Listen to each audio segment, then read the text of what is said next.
Recording in progress.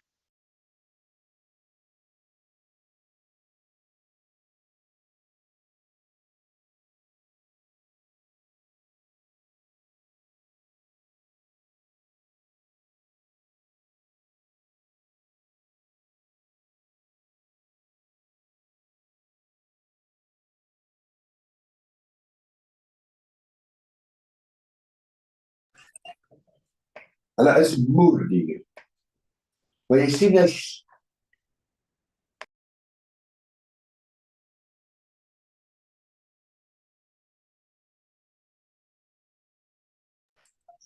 Morning, colleagues. I just want to say to Honourable van den Berg, I see we have a second farmer in the house.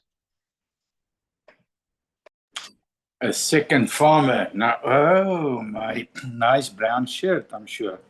That's it, yeah.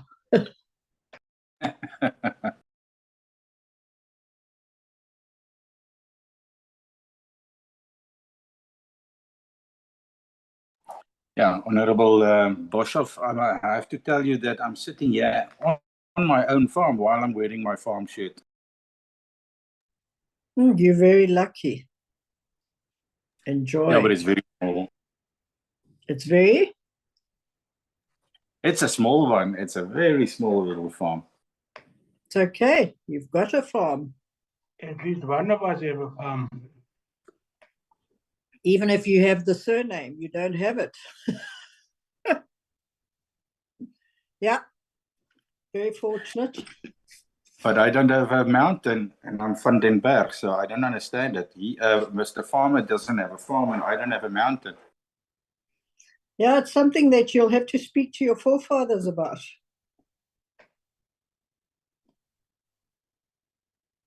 I guess they were dreaming.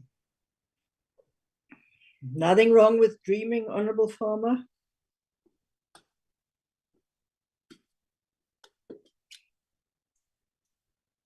Maybe I should try farming in the sea. Maybe.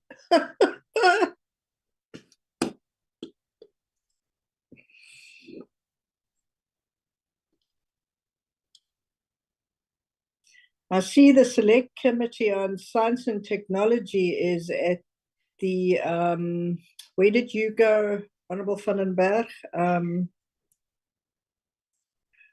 The Eye in the Sky in Carnarvon, what do you call it, that satellite? Meerkat. Meerkat, yeah. And they were able to witness the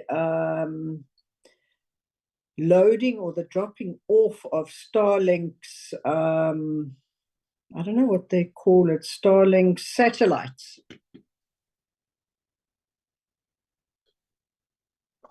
Good morning, honourable members and colleagues. Good morning, Sorry Chair. to disturb the convo that is taking place now. Member van der Berg. Good morning, just hold Chair. on Good to morning, the farm. everybody. Morning, honorable members. It's Honorable Machobeni here. I'm connecting with Smokey. Okay, no, Member van der Berg, just hold on to the farm. Next meeting, we'll have it at the farm. We'll see if you are on the list of parliamentary service providers so that you can come and use your farm. While this member farmer is still finding a way to farm on the sea. Members who are joined by member, is it Member Chobeni, ne? Member Kennedy.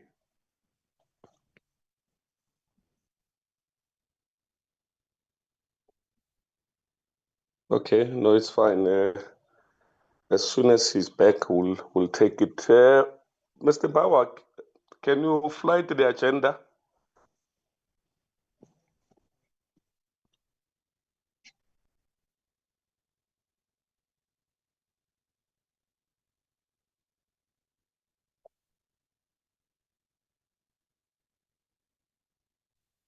Thank you so much, Mr. Farmer, for flighting the agenda. Honorable members, I personally would have loved to have this discussion with the Prof on a physical meeting. Unfortunately, the program is jam-packed, and it doesn't allow us space, including the diary of the professor itself. It's also jam-packed, and remember we were supposed to have met with the prof some time back. Unfortunately, we could not, and we had to reschedule. And I know Mr. Tuesday Kovas, they were doing a very, they did a lot of work to get the prof back from a schedule or from his schedule, and at least the prof is here today. And with that, I would want to propose that probably we. Oh yeah, no, it's in order, because I was going to propose that we reshuffle our agenda, start with the prof, and then we end with our committee business.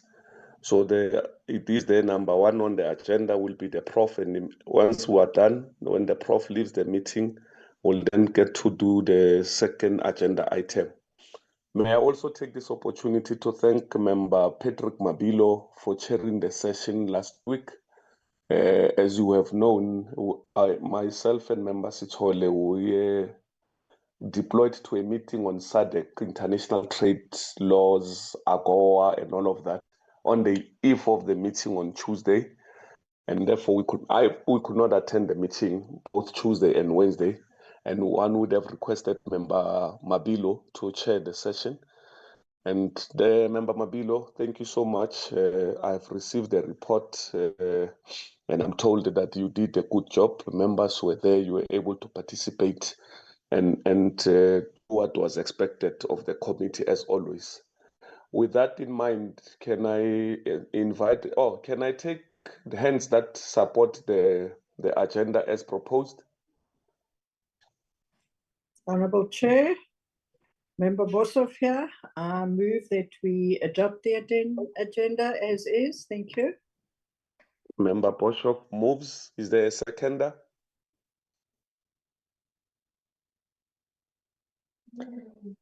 Honorable Chair, it's Honorable Sitole here. I second the agenda as it is. Thank you.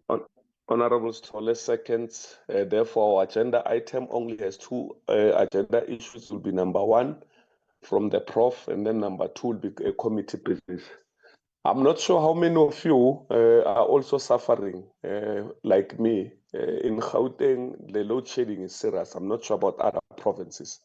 So if for some odd reason I get to be cut off or not, just know that I'll rejoin again because of the load shedding issue. So the network connectivity is not that as strong as it's supposed to be, but I'm going to be moving probably to the office from here just to see if I cannot be able to stay connected to the meeting until the meeting finishes.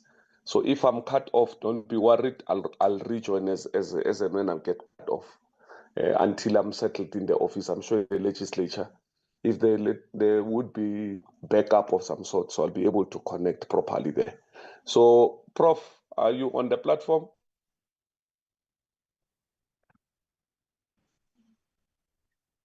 Good morning, honorable members. Yes, I am on the platform, and yeah, thank you. It's a pleasure to speak to all of you.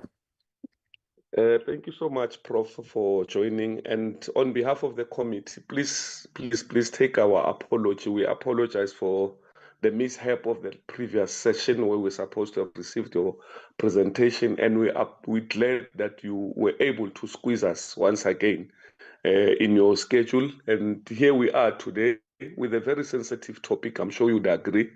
And from the expert point of view, we're looking forward to hearing from you. So that when we go back to the communities that are in this space, at least we are informed much better, not only from the reports that we read, but also from academia point of view. So I want to take this opportunity, Prof, and hand it over to you until you are done. No one is going to disturb you. Thank you very much. Okay, thank you very much. I just want to kind of maybe say a few words about who I am. So I'm Muniba Isaacs. I come from a community in the deep south, Simonstown, and was forced removed to Ocean View. So Ocean View is where I lived most of my young life. I am still in the deep south in Glencairn, can't stay away from this part of the world. I think it is the wind that is the big attraction to me. So my roots is in fisheries, both grandparents, but my father didn't have sea legs, unfortunately. And so fishing has always been a key part and a key source of my being. And I thought it would be important just to kind of give you a little bit of context of who I am. I've prepared a presentation for you because I thought that, it's good to have questions and discussion, but maybe just to kind of situate where all of this come from. It is a bit of a long presentation. Please stop for clarity. Please ask questions. This is not a kind of a presentation that doesn't want to be disturbed. It is part of an information sharing and discussion. So I'm going to start sharing my screen, and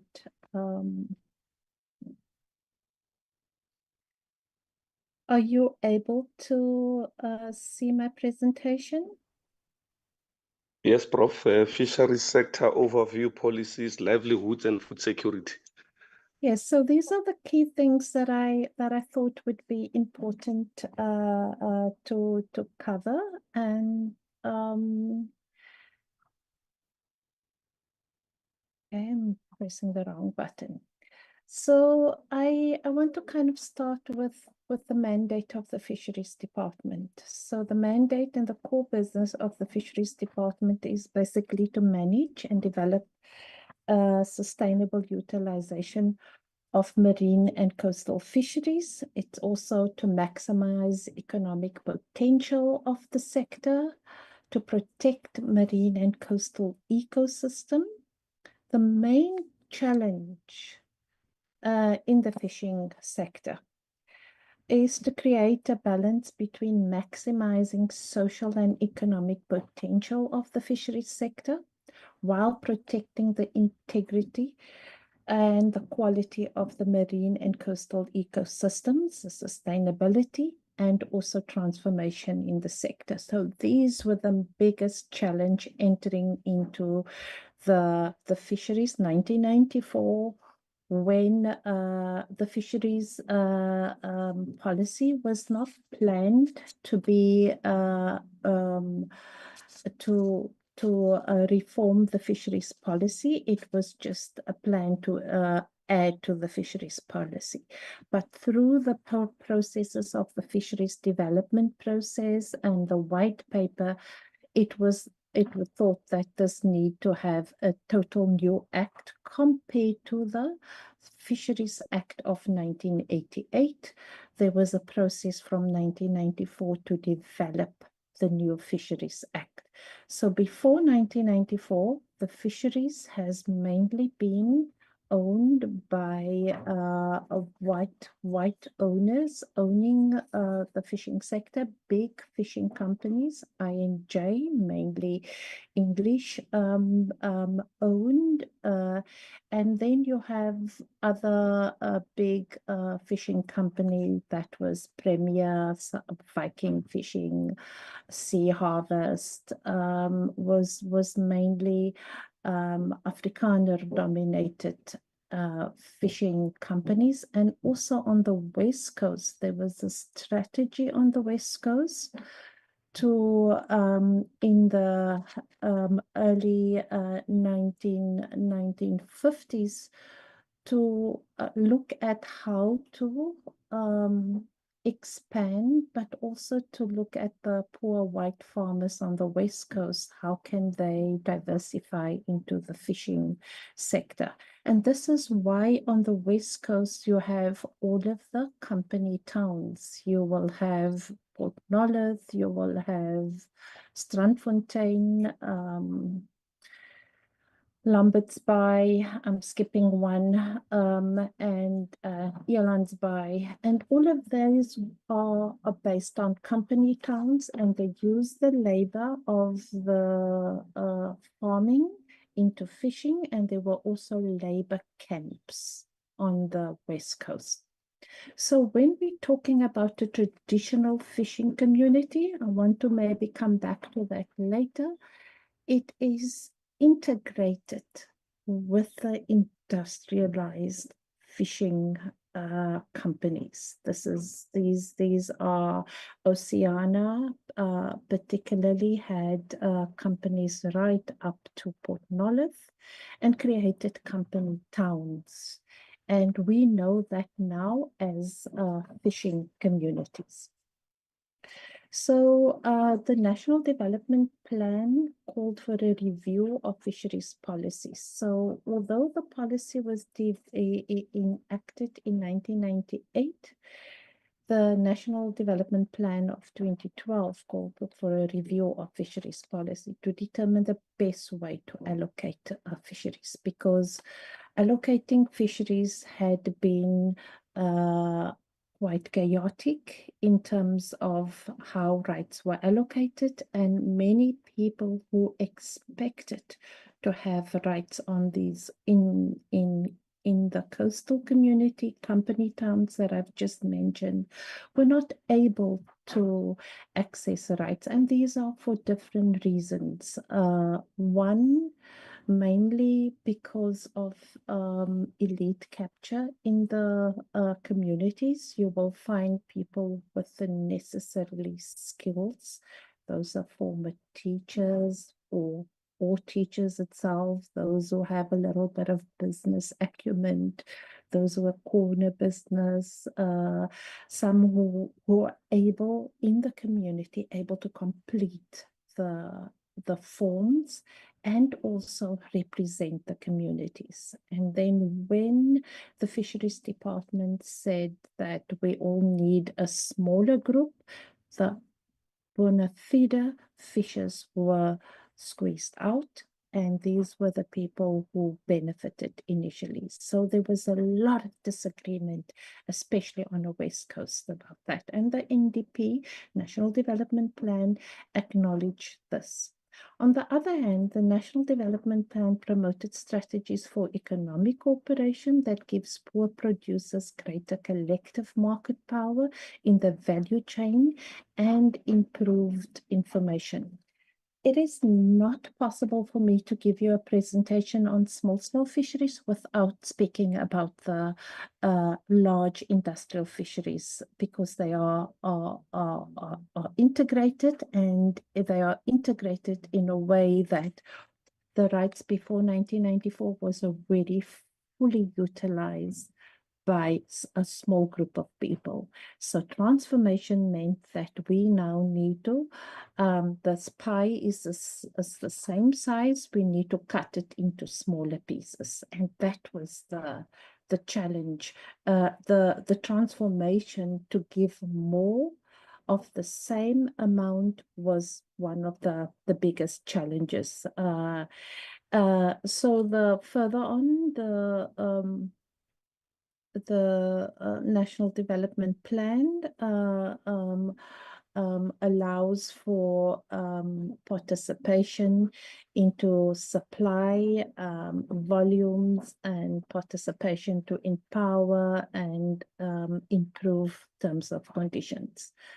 So you also are very well aware of the gap and the inequality between the fishers and the company owners. So agreements and between the two parties has always been one of exploitation. Many cases, and I have found in my research many cases of that, not just exploitation, but also withholding key information. The fishing companies own basically the access rights, so they have the going out to fish. So the raw material for the fishing companies is very important. They also own the processing, where the landing and processing of fish, they own that, and also they own the marketing of the fish. So they control the vertical value chain of harvesting, processing, and marketing.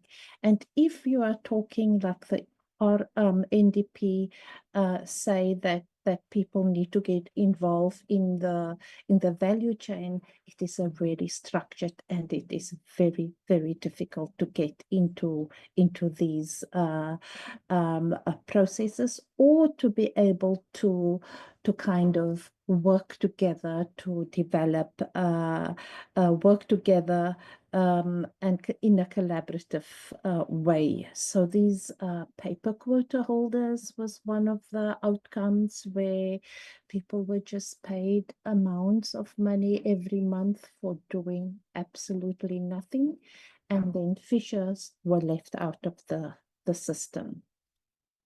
So South Africa, as I said, a well-established fishery sector, wild capture, aquaculture. I heard the conversation about fish farming. So fish farming in South Africa is still, besides the abalone and perlemoen, besides the perlemoen, abalone, and also the mussels and oysters. Trout has been successful. There's been very minimal success in aquaculture in South Africa, and there is a need for aquaculture. There's definitely a need. If you are going or interested in any exploring of aquaculture farms, Tanzania is doing a big investment in aquaculture farming for local communities. So too, Uganda is leading. Egypt and Nigeria is ahead of South Africa in producing fish for local consumption. So we're still very much in a wild capture that includes commercial, small scale, and recreational fishes. And in the last recent years, the recreational fisheries has been shrinking, and this is mainly to accommodate for small scale allocation. And it's not necessarily that the fisheries department is getting it right. So each of these commercial, small scale and recreational have specific research and management intervention. You will also know that social science and understanding small scale fishes, understanding communities, is not part of the fisheries department's research component. It is just about the science and at times the economics, and not the social and issues facing communities. A lot of the social science that they have done is paid lip service to that. So South Africa is the fisheries department is still extremely biased to the commercial fisheries sector, and very much not attuned to the needs of small scale fisheries. So these are just a little bit of stats, and I can share the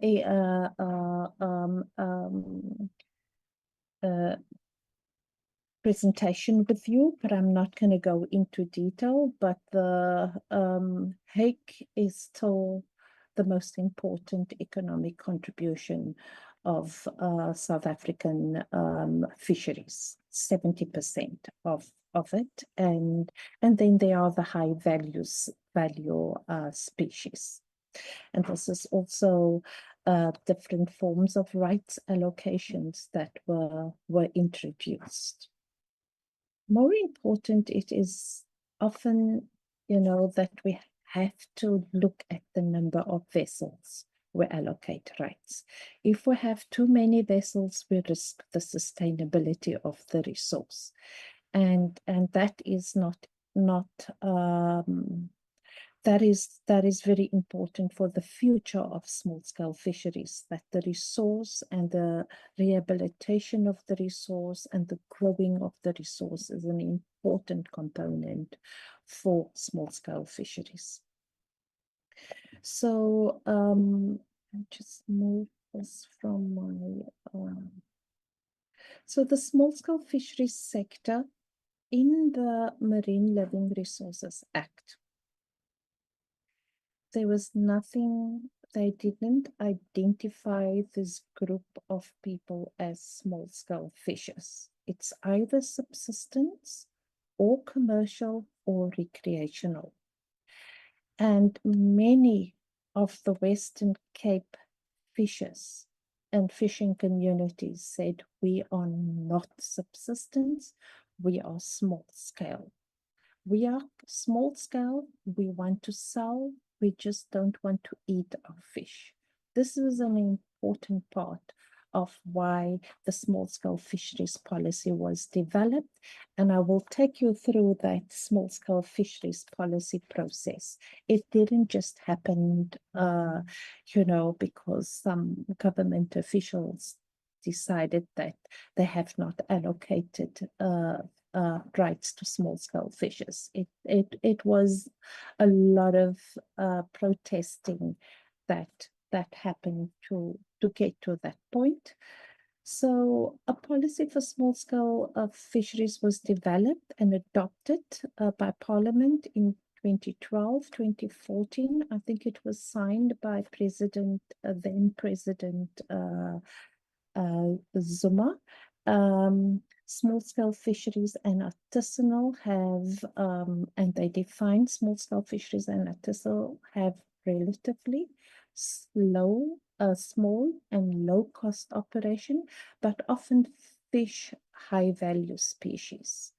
An anomaly of this particular sector is the linefish sector, because the linefish is where it used to be the A and B permit, semi-commercial and traditional allocation. So with the linefish is an anomaly that I hope I can come back, or you could ask me questions around that.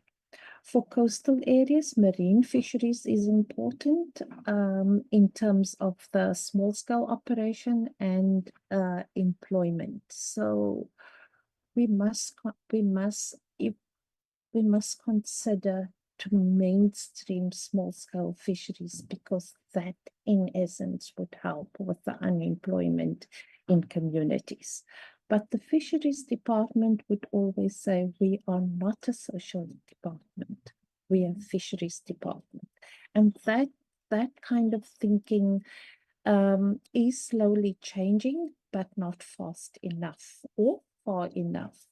They are largely dependent on low-cost resources and are important for the livelihoods and food security, and have a long history of dependency on these resources. But they are also high-value species, but more particularly the perlemoen and the West Coast rock lobster. In the news and in many of the presentations, it's presenting small-scale fishers as poachers. I'm not saying that poaching is not happening. Poaching is happening at a large scale, but we need to understand why is it happening and what is the main attraction for this. And I hope also to come back to how that poaching is indirectly linked to the formal sector of export, because it can only be exported through a formal sector. And if your allocation is much more than what you have received, then there's definitely the trade of the poachers are also going via the the formal way, and that's important to note. There are approximately 147 communities identified, about 28,000 households, and about 30,000 fishes. These numbers are increasing. Key legislation, as I said, it was the late 1980s. We introduced individual transferable quotas. South Africa, together with Namibia, is the only two African countries that practice individual transferable quotas, ITQ.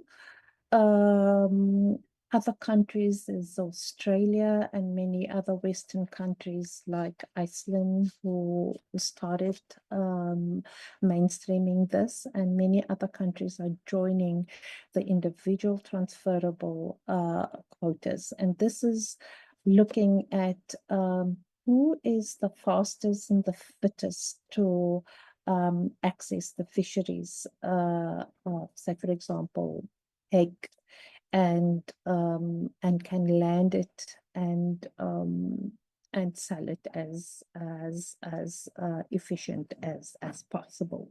So rationalization and efficiency and profit was the main driven factor of the ITQ. I have to say that the ITQ and the scientists with marine looking at maximum sustainable yield were working together with the fishers, and this resulted in the collapse of the cod fishery in the North Atlantic, because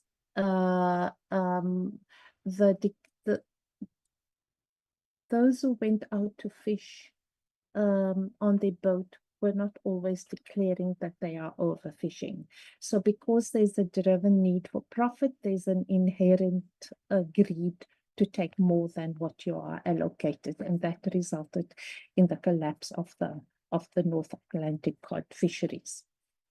As the Minister of Environment and Tourism established a Skitter Commission in 1992 because they noticed the socio-economic conditions of fishing communities on the West Coast.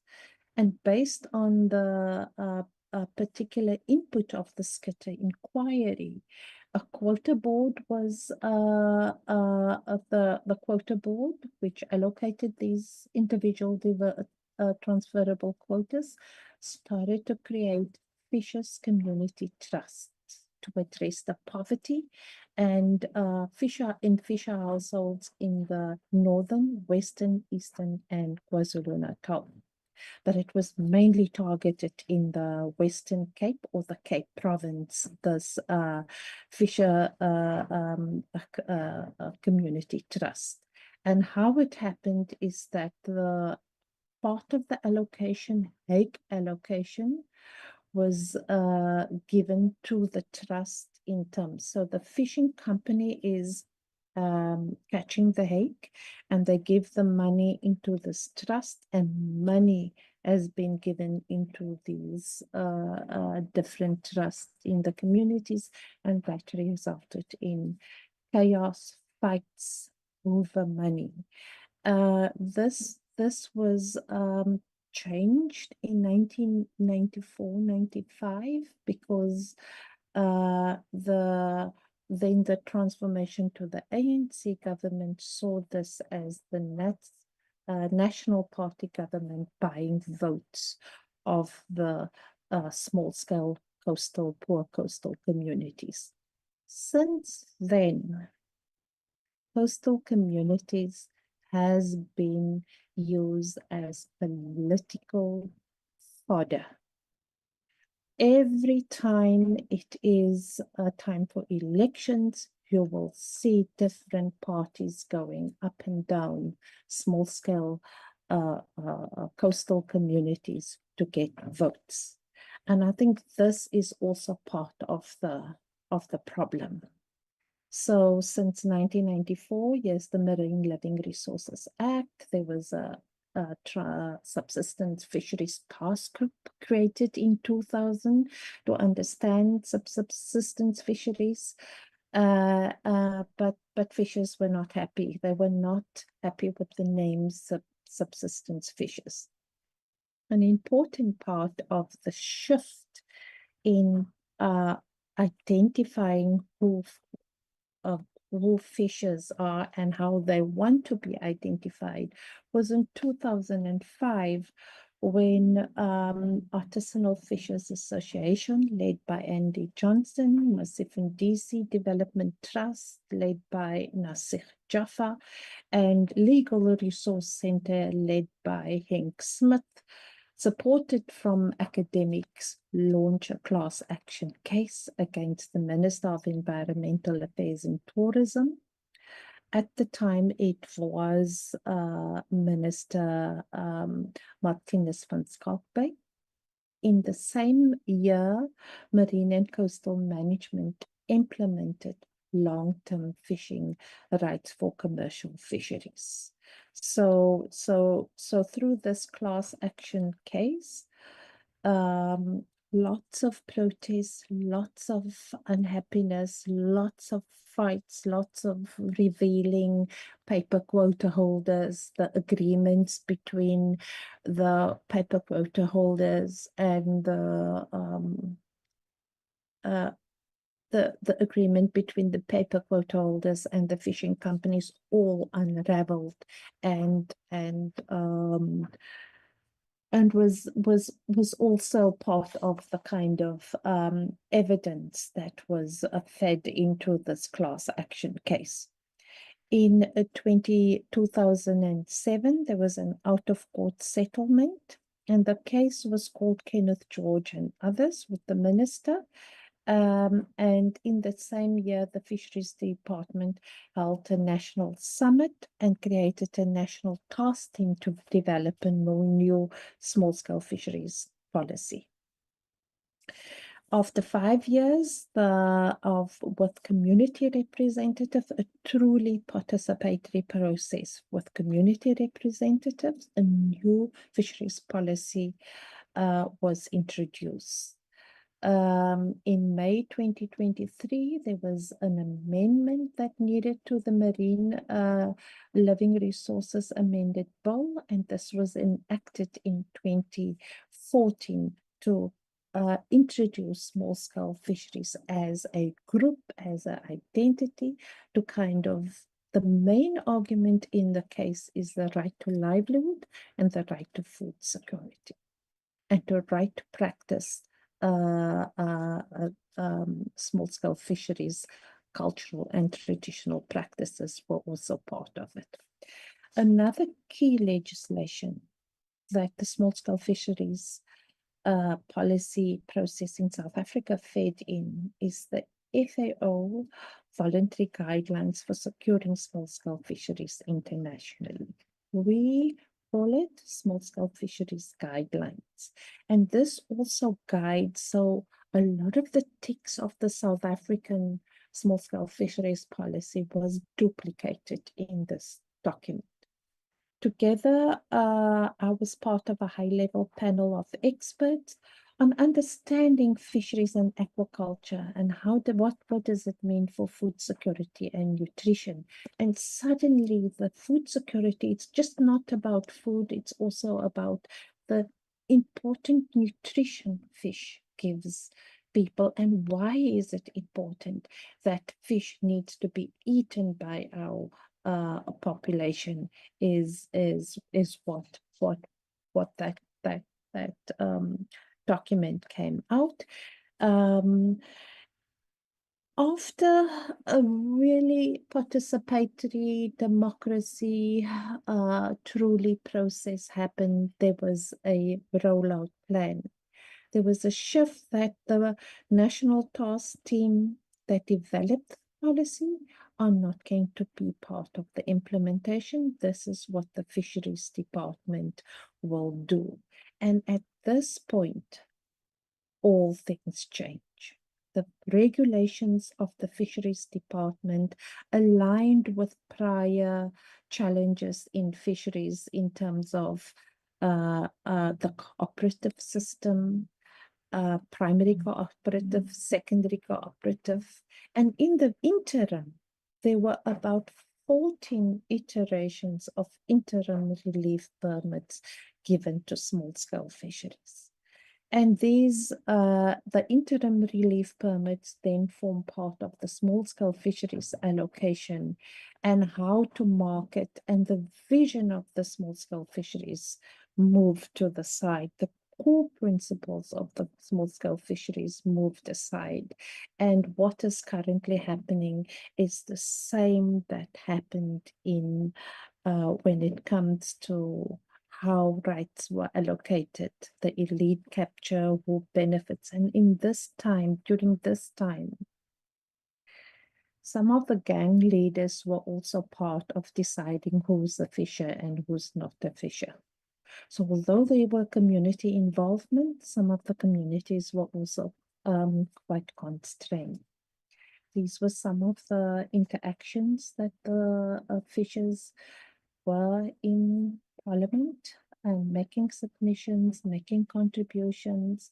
So it's a struggle for them since 2005, and even before 2005, to be recognized, to be acknowledged, to be for the right to their livelihood and the right to food. So if people have a livelihood, have a job, that is the work. And if this job is taken away from them, you make them unemployed. What does that create to society? This is a small-scale fisheries policy. We developed a handbook for communities to understand what are the guidelines of the small-scale fisheries policy. And that document is still available. A key part of the small-scale fisheries policy is a paradigm shift from this individual quotas to look at a collective rights allocation, to create a legal entity, to allocate a basket of species, because it's just not from one species that you can make a living. You'll make a living from a number of species. That small-scale fishers should be given preference in the inshore species, and not allow trawlers to come and trawl inshore species, or big companies to allow to fish in inshore. If we want to secure people's livelihoods and their sustainability, it is so important to give them preferential access. In other countries around the world, the first 5 to 10 nautical miles times 1.8, you will 18 kilometers out to sea are exclusive for small-scale fishers. In Senegal, a couple of years ago, they the president implemented a law to remove all foreign vessels from inshore fishing. Immediately there was a difference in the amount of fish that comes to the communities. If we, for example, in South Africa, make a ruling that I&J and Sea Harvest should stop targeting snook and allow the snook to come closer to the shore for small-scale fishers, that will improve livelihoods, and that would also improve food security. It's been a big struggle. The other key part is how to manage, and co-management of the resources has always been flagged. But how co-management happen in South Africa is through the state, the fisheries department, tells the community that these are the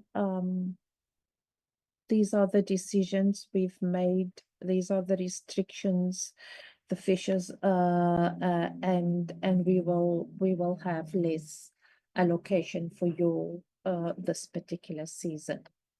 Where's the co-management? Where is the where people are deciding on allocation, have input in decision making? But communities must play a role in collecting data for science, for them to make decisions, but they are not part of the decisions. And if a co-management of any form in any area want to be successful, it needs to have true participatory and decision-making power in that. We are so far from a co-management arrangement that truly supportive of small-scale fisheries. This is just the map of the different areas and the different zones. This, I think, is important for you to note is the sorry, it's jumping, is the comparison between small scale and large scale. This is internationally, but I think it is still important that the number of employment in large scale is it's much less than small scale.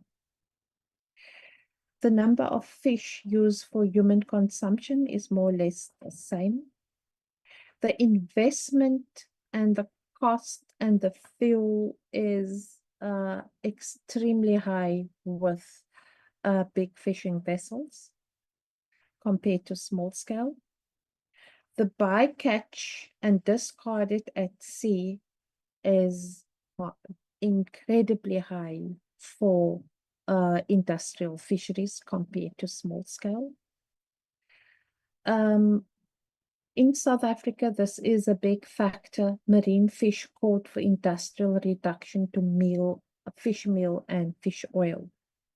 Anchovies, round eye herring are reduced for fish meal and for fish oil. To feed chicken or to other feed, and that could easily be allocated to feed people. That is the most nutritious fish. And this has been a struggle within the fisheries department for a long time, that the small pelagic is reduced for fish meal. And while we have hungry and malnourished people, just listen to what is happening in the Eastern Cape, for example. The amount of fuel needed for the industry is in so much more than what small scale. Fish landed per ton is more, and also the employment in terms of fisheries is very important. And this has always been my justification why small scale fisheries is important to support, to invest, to develop, and not just allocate rights, but also to develop the processing and the harvesting of fish.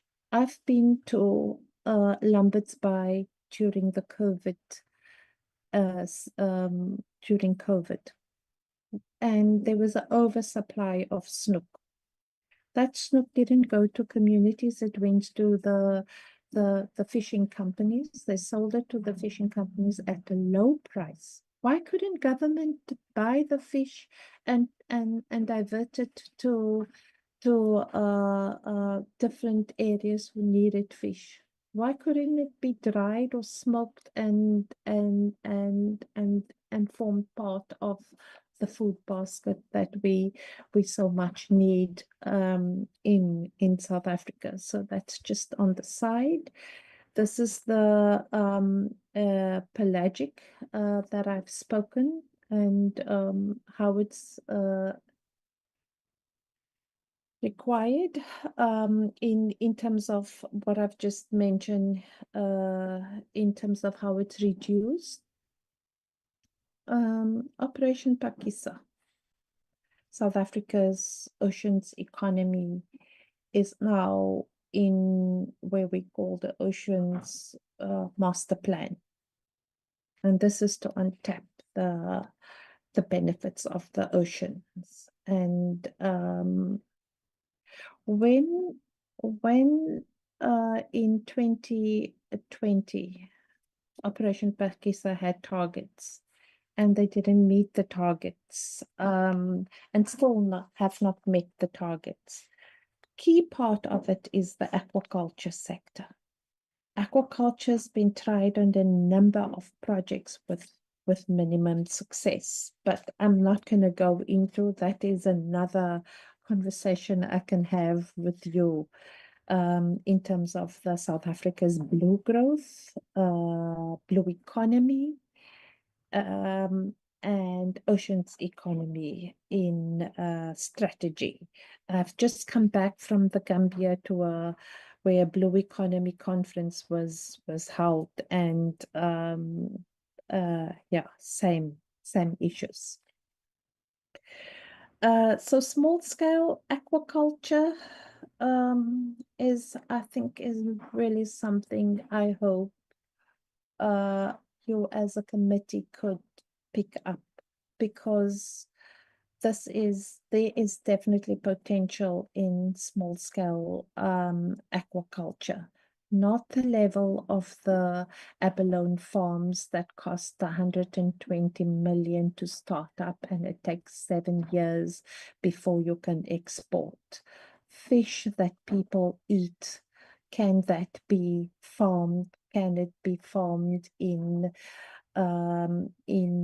some of the dams that we have?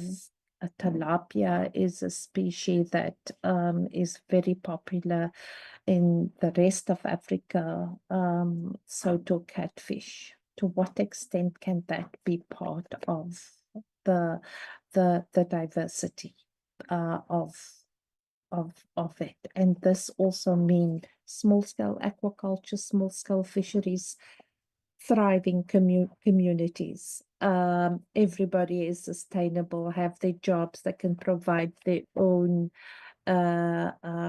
support for education and thrive the community. And I think if we can just think in that way, that could make a big impact. So I have quite a few slides on food security and the importance of this aquaculture has on food security. Africa as a whole has not been so successful, but Asia has been. I'm going to rush through that. Why it is important to link it to food security is that it is direct and indirect. It's ecologically sustainable, trade-offs and interaction between within small scale or large scale. These are the trade-offs that you need to make between fish meal and aquaculture and other sectors are key decisions when we ask when we have to unpack the issues of food security. This is the document that I was part of, the group. Last year it was 10 years. That the importance of fish in Africa is also, I know that is not key for you. Fish fish as an income is important for a livelihood source, and small scale fishers and traders are often excluded from high value species, and this is because of the how fish is the most traded commodity in the world. I thought that I just wanted to kind of share some of the results of the work that I've done. This is Ocean View. I've looked at how important snook is as a protein, as omega. We all love it. We all want to eat it. And if you're in the community, you eat all of the fish. Sometimes you make lung sauce. Sometimes you braai it if you're a little bit elite. But it provides sources of food for the whole family for at least a week. This is more or less the crew. They have their own system that they call the Kazakh system, that the 50-50. If they don't sell all the fish on that particular day, they go around to the different areas and have it as informal credit. It can also be add value by smoking, air drying it. And in most cases,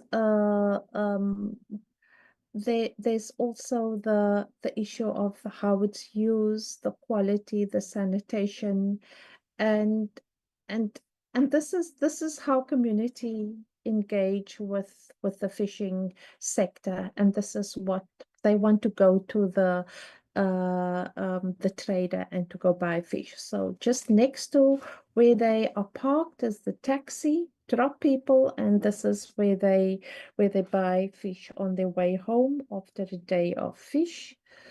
This is where the challenge during this particular study that I've done is that people are eating less fish and more cheap chicken that's imported and frozen. So the high value in nutrition are not readily available as it used to be, and they are resorting to poor purchases in terms of fish. Issues of sanitation is a big factor, but as you can see, people eat the head, the tail, the stomach, the fish eggs, everything they eat, and some can have more than 3 meals. A small group, and those were mainly these are the small fish, the canned fish. I just want to kind of just not say that large scale fisheries are not making an important contribution. But if you go into any household in the township, you will find a Lucky Star, and the Lucky Star tinned fish is combined with tomato sauce is of the highest quality nutrition one can eat. But when does the family normally eat it? As a last item, closer to the end of the month when there's nothing else Recording to eat, stopped. people. Okay, I wonder if I'm going too long, or shall I wrap up soon?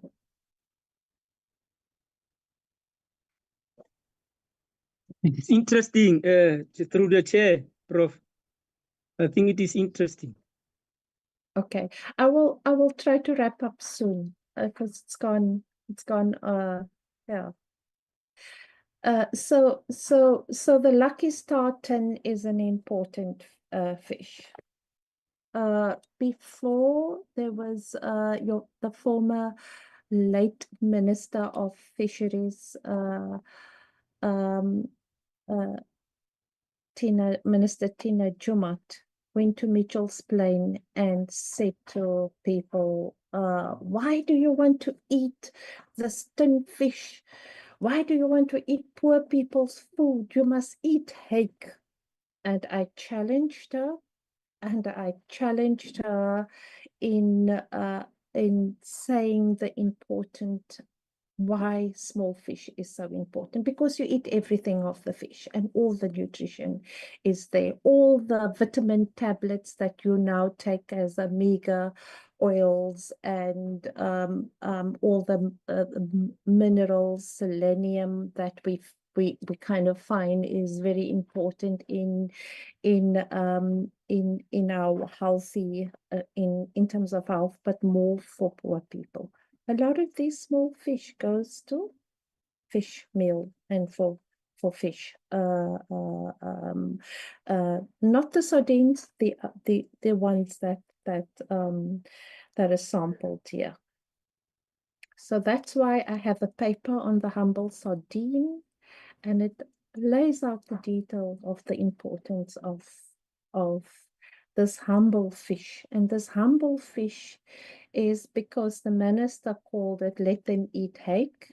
I said, let the humble sardine feature, and why it is important to eat, especially for young children, because there you see all the vitamins that you can get.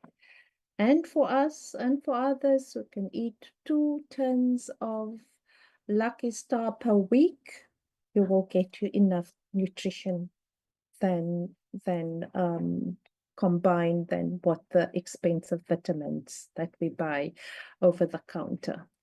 Also important for pregnant and breastfeeding people. And because it's tomato sauce, it's digest very easy.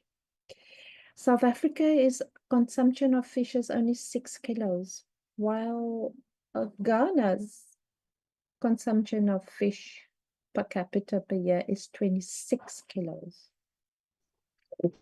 Why is South Africa so low?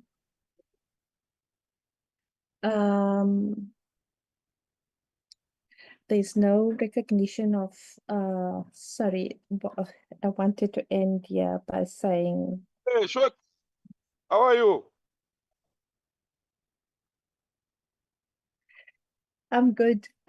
Thank you. So this is my last slide in terms of, how difficult it is to get the nutrition policies who are biased to grains and meat to have fish also in the nutrition policies.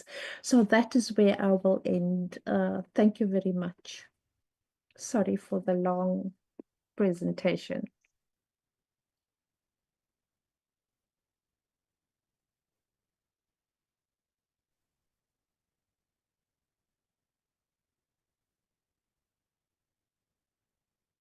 My apologies for chipping in. Okay, Honorable, most of you can take over. I was just wanting to check whether the chairperson is on the platform, but I'll hand back to you.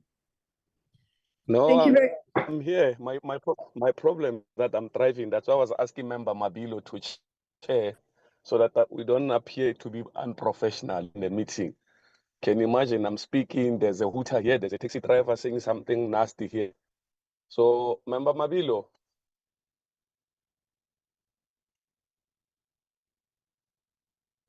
Member Mabilo. Okay. In the meantime, we can continue. I'm audible.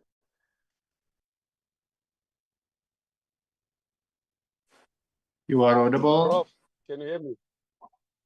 Yes, we can. I can. Okay.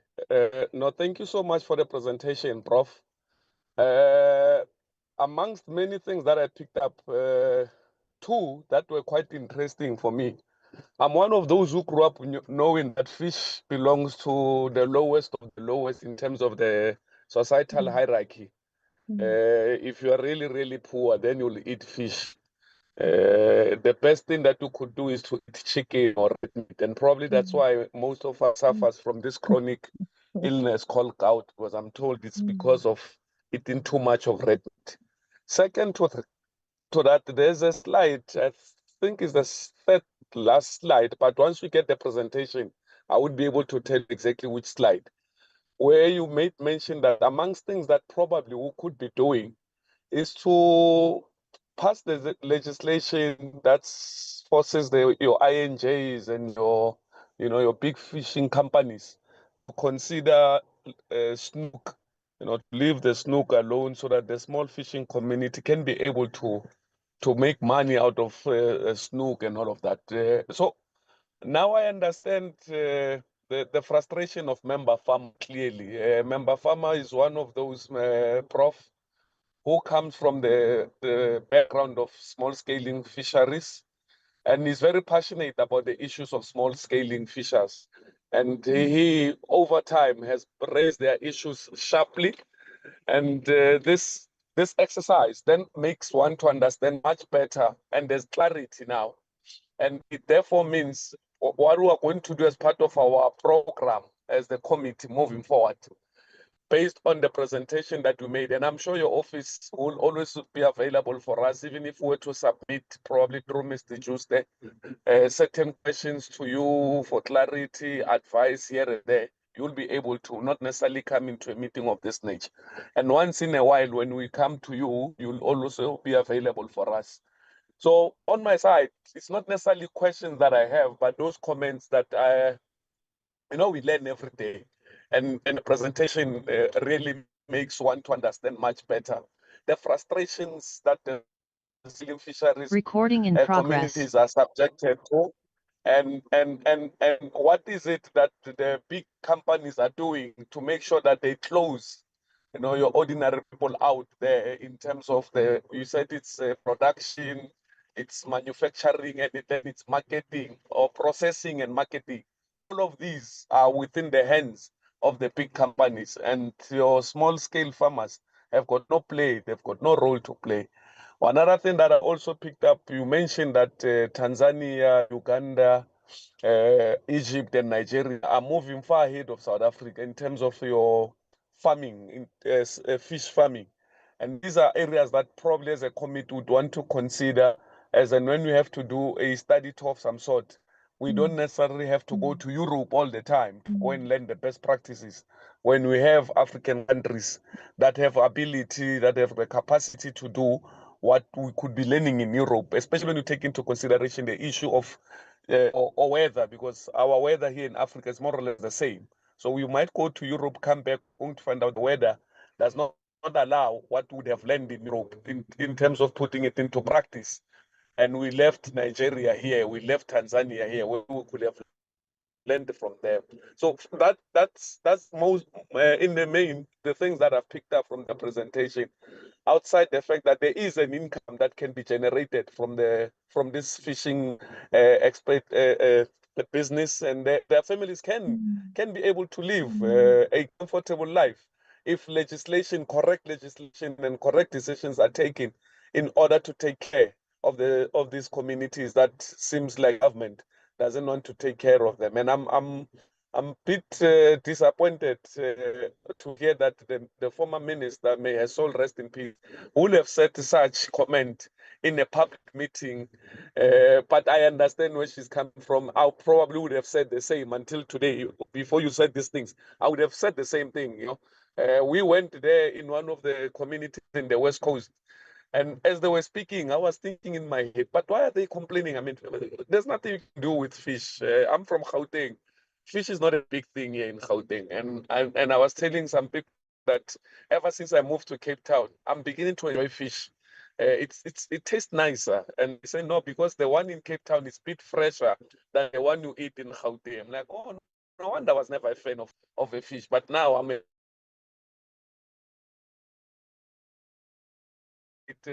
those will be my contribution, and I'm sure members on the platform, because I can't see who has their hands up.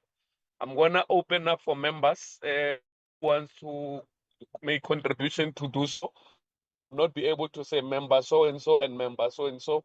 So whoever is available to speak, just indicate that it's member farmer and these are my contribution. When you're done, the next member will come and say member Tamini, and so on and so forth. Members, I'm handing over to you. Okay, Chair, Mabilo ye. Am I recognized, Chair Mabilo ye? Yes, Member Mabilo, you can go. No, thanks very much, Chairperson. I think you have given a great synopsis in terms of the presentation by the Prof. Good morning, Prof. Good morning, Chair and the members. I think, Prof, we need to acknowledge and appreciate and welcome your presentation, especially around the historical context and the core mandate of the fisheries, including the evolution from where we come from until where we are. That is, for me, very much informative. Prof, I must hasten to say that I also comes from a coastal province, Port Nolloth, where there's this major development of the harbor that is going to take place. So your information is quite helpful, and it gives us the necessary perspective. For me, Chair, I've got just about 2 or 3 questions, because the chair has covered me in some of the issues that I was going to raise. One will be around the transformation of the sector itself. We have noticed that in other sectors like your mining, there's been massive transformation where there are historically disadvantaged individuals who are participating in the mainstream of the mining sector as owners and co-owners. But one must hasten to say, Prof, in your own view, with regard to the fishing sector, which in my view is also a multi-billion sector, which is untapped and underdeveloped. So the key question would be to say, how then do we fast track the actual participation in the value chain of the fishing industry?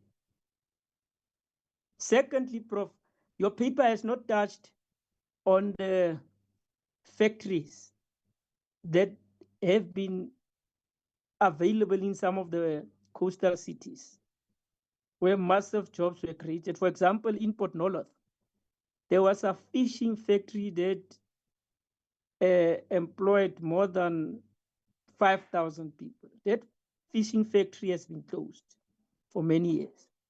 So it will be important that maybe, Prof, in your future, you sort of look into that aspect to say, then how then do we respond to the manufacturing sector and the food processing, so that we don't only import most of the food that can be locally produced. The question that I would pose, Prof, in terms of what you have raised around the trawlers and the big fishing companies, big fishing vessels that are exploring our natural resources.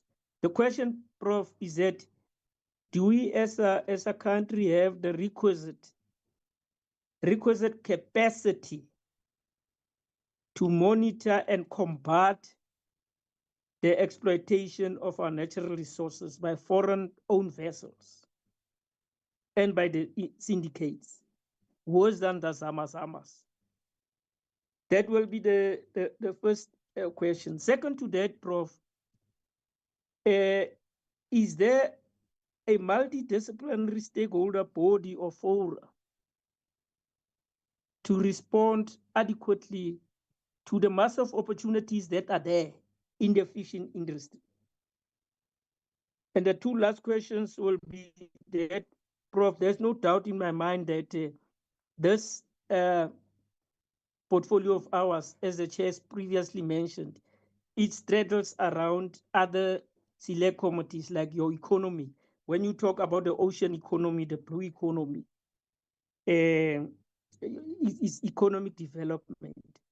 And then the environment itself, the environment portfolio and fisheries, which is for sustainable development. So, Prof, what is your view, Prof, in relation to the empowerment of creating entrepreneurship for the youth, for the women and the people with disabilities in the fishing industry? If you look into that. And lastly, Prof, you have mentioned aquaculture, which correctly you have indicated it has not kicked off. I'm just interested to check, Prof, whether there's been any research undertaken by the stakeholders, especially the government and the environment sector, around what are the factors that contribute to the non-success of the aquaculture initiative and ventures projects, notwithstanding millions of rands that have been placed into that. But overall, Prof, I think this is a good paper and presentation. It assists us. Thank you, Chair. Thank you, Chairperson. I hope I can take over from where Honorable Mabilo left us.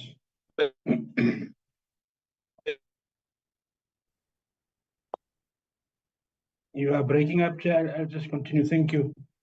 Good day, Prof. Isaacs. I am Bino Farmer.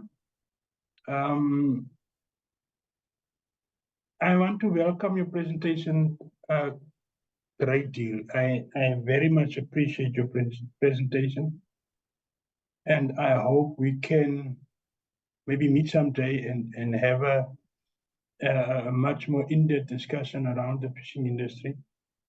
I am born in Lambert's Bay. I grew up there. My father was a fisherman. My mother worked on the factory floor for 39 years at Oceana, a factory that's also closed now.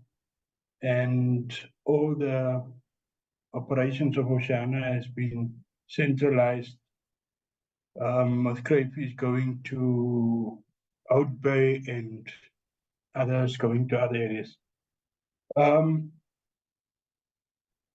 I have a number of issues I want to raise. Some of them are questions, some of them are maybe just statements, but I'll try and be short. The small scale policy you mentioned in your presentation, ever since it's been introduced, right up until now, do you have any flaws in it identified by now that was at the time of its implementation right up until now, or at the time it was thought to be a good idea, but it was now found not to be that much of a good idea? Are there any such instances you can maybe highlight? Or and I'm thinking with a special mention of the co-op issue that's creating difficulty in our communities with some of the members or directors of these co-ops actually being criminals and treating the others badly. And then I also just want to, now that I'm seeing it, just want to mention that I'm in full agreement with you regarding the small-scale aquaculture. I think not only will it be huge for our fishing communities, but it will also have a huge impact on the live fishing stocks in the sea water. I also want to test you, Prof, in the sense of how do you agree with my view that the treatment small-scale fishers are receiving or are getting, that treatment actually also contribute to the poaching problem we're having? Because in my view, it seems as if the fishing industry is heading for a collapse, or maybe sections of it, if not all of it.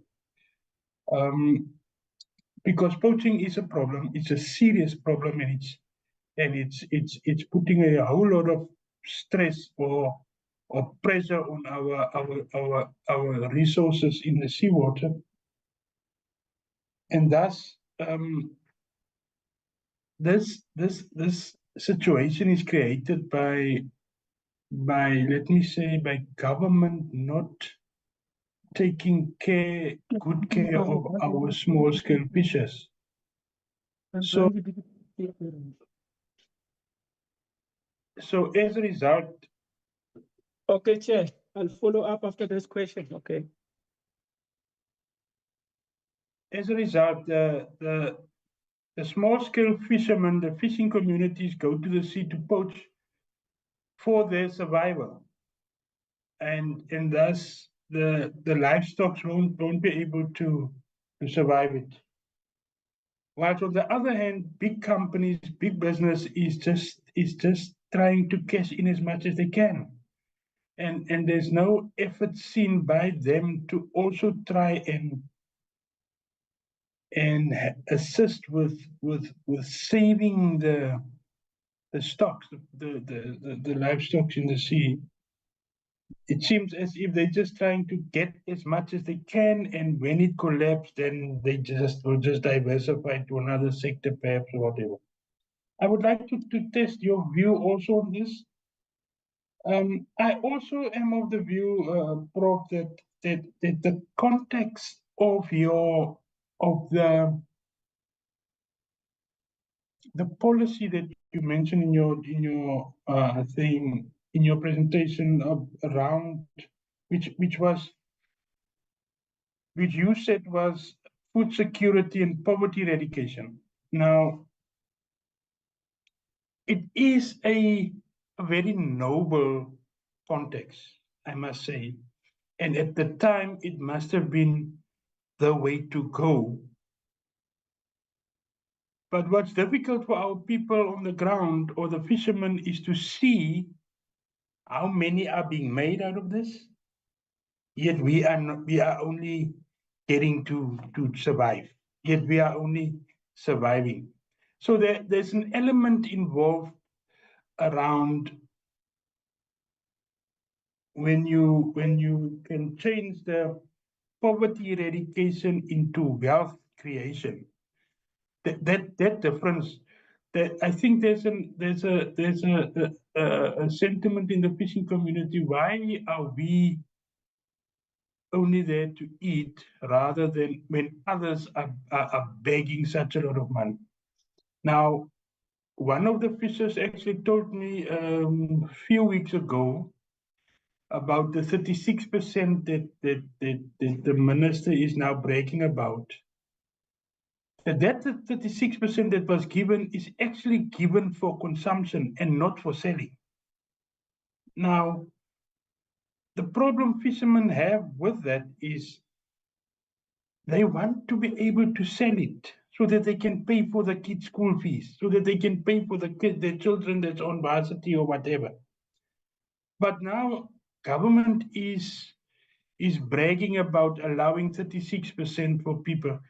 The 36% is not helping the fishermen because of what is said with it is just for own consumption.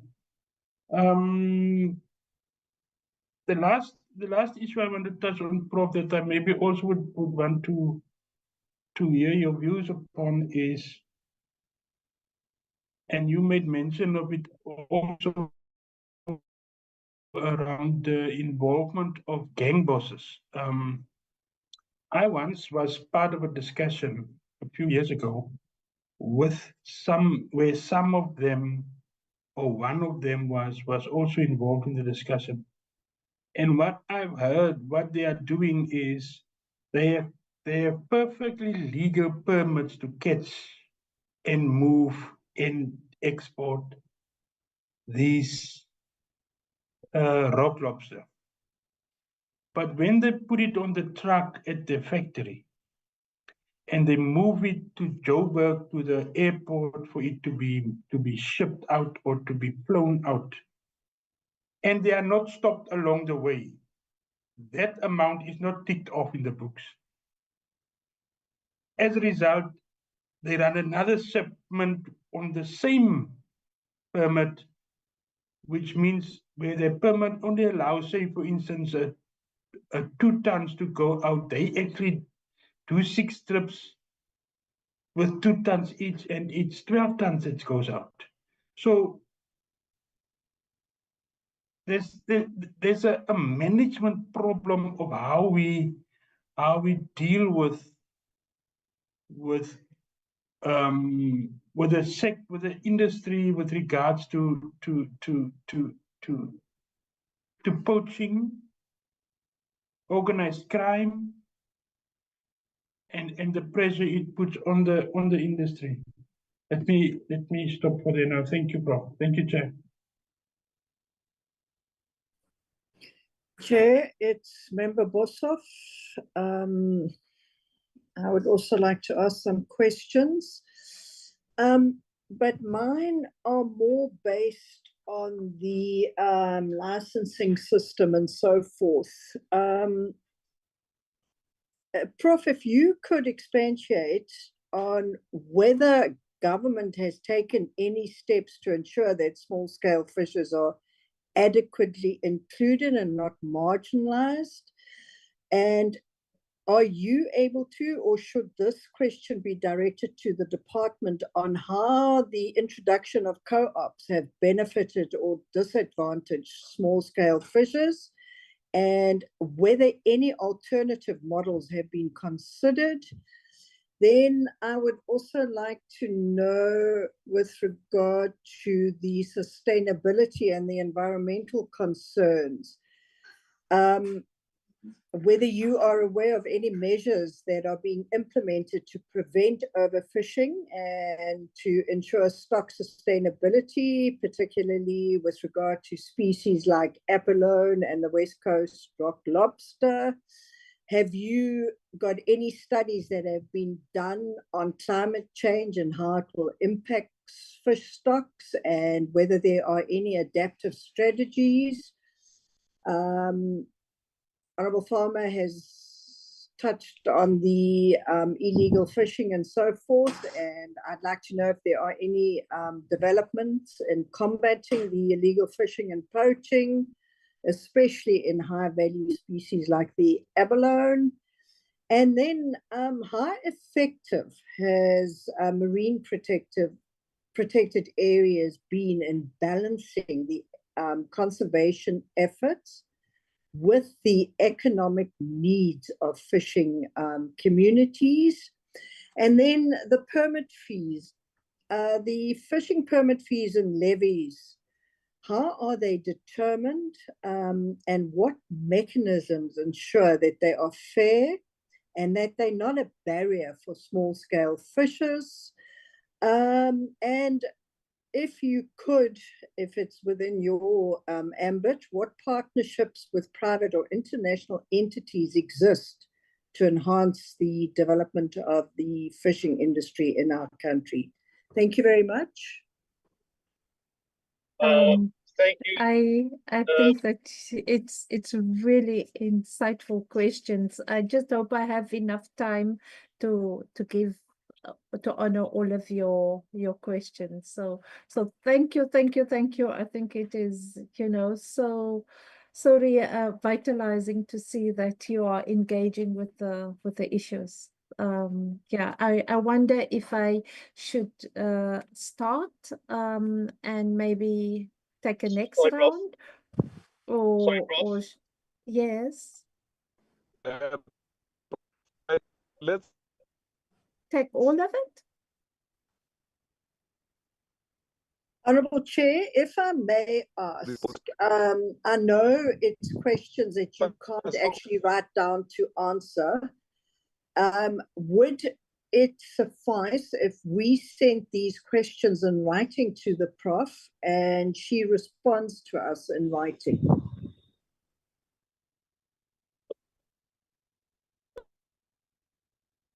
That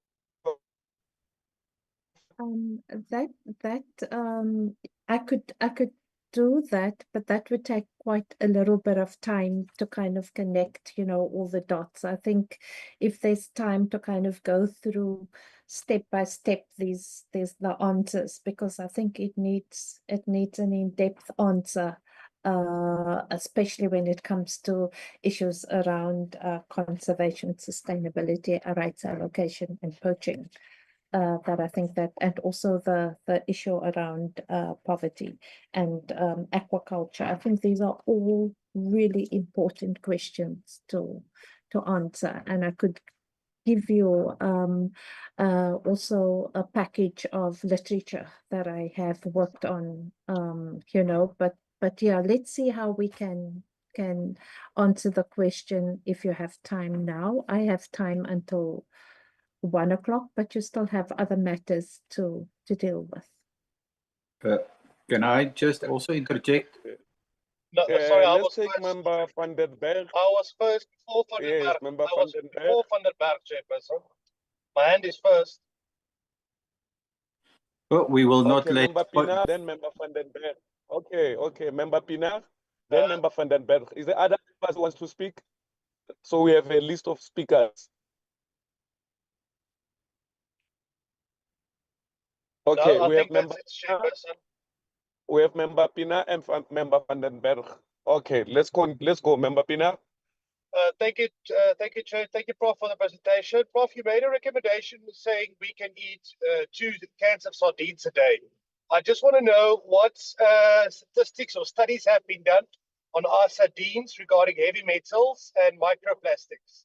We all know they carry heavy negative health impacts, and I just want to make sure your recommendation of two cans of sardines per day will not negatively affect our population if that message gets out. I just want to know, can you just, with regards to heavy metals and microplastics, thank you.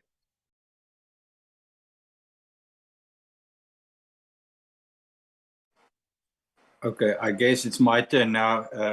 Thank you very much. Prof, thank you for your presentation.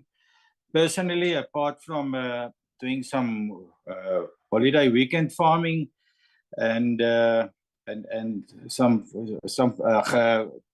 fishing from the beach and even from some ski boats, I am mostly a game and sheep farmer. Therefore, it is really, I understand much better about these contentious issues that you have raised, that you are working with, and I thank you for that. But I do need your take on, in the first place, the big-scale fishing companies. As I understand it, they mostly use nets, and those nets are very indiscriminate about what gets caught, and I don't know if they really effectively put the species that are not supposed to be there back into the sea. You would know better. So I see nets as quite a issue to me. And then also we have a perceived inability of our port authorities to police these international fishers or poachers, or what you want to call them. So I needed to know what's the situation around that, because probably that's the main reason why we have got such a depletion of our fishing stocks. Then also your take around where does the weekend leisure fisher stand in this equation. I have heard many times that they would complain that the locals are cleaning out all the good fishing spots. So how do you place these different role players into this business? Then regarding the aquaculture, I was also trying my hand at it, also with some tilapia fish, and I found that my energy input, literally my Eskom energy input, was far more than what I've earned out of the business. Therefore, it runs hand in hand with solar energy, etc., to keep the numbers right, and that involves quite a substantial investment.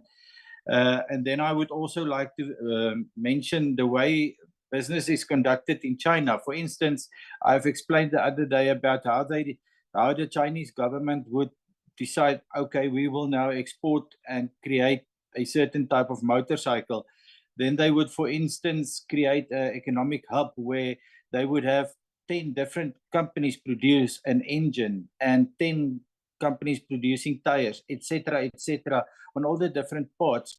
And then they would have a state department that specializes in worldwide marketing and selling of these products. So what they do is they compensate for any future failures because they have enough other of the same producers to keep the market going and to be able to surface the market out there. So if we should ever look at this type of aquaculture culture business, we'll have to probably go for the same approach. I would love to hear your comments around that, and thank you for this opportunity.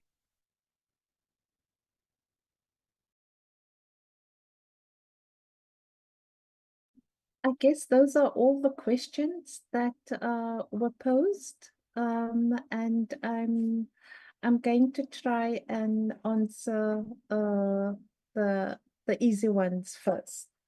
So, Honorable Pinar, just to say that it's 2 per week, not per day. And in terms of microplastics, that is not something that I can answer. But the reason and the justification for small fish is because it takes a shorter term for them to be in the ocean to then your tunas, your yellowtail, the bigger fish. So it's the larger game fish that swims,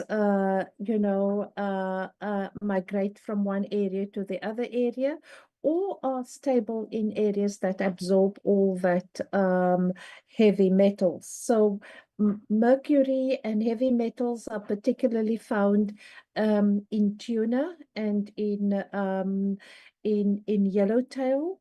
That's what I know. But the small fish is they juvenile. They don't take too much time in the ocean, and that's also a justification. But I cannot answer the question on micro plastics. So I'm going to go back to the first question that was asked, a number of comments and questions by Honorable Mabelo from the Northern Cape.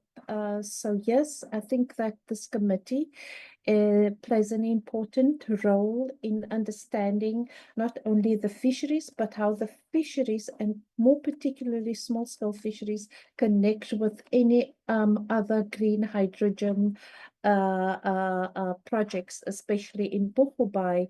To what extent does the green hydrogen, will that impact on the species, on the resources? The same in terms of the seismic surveys that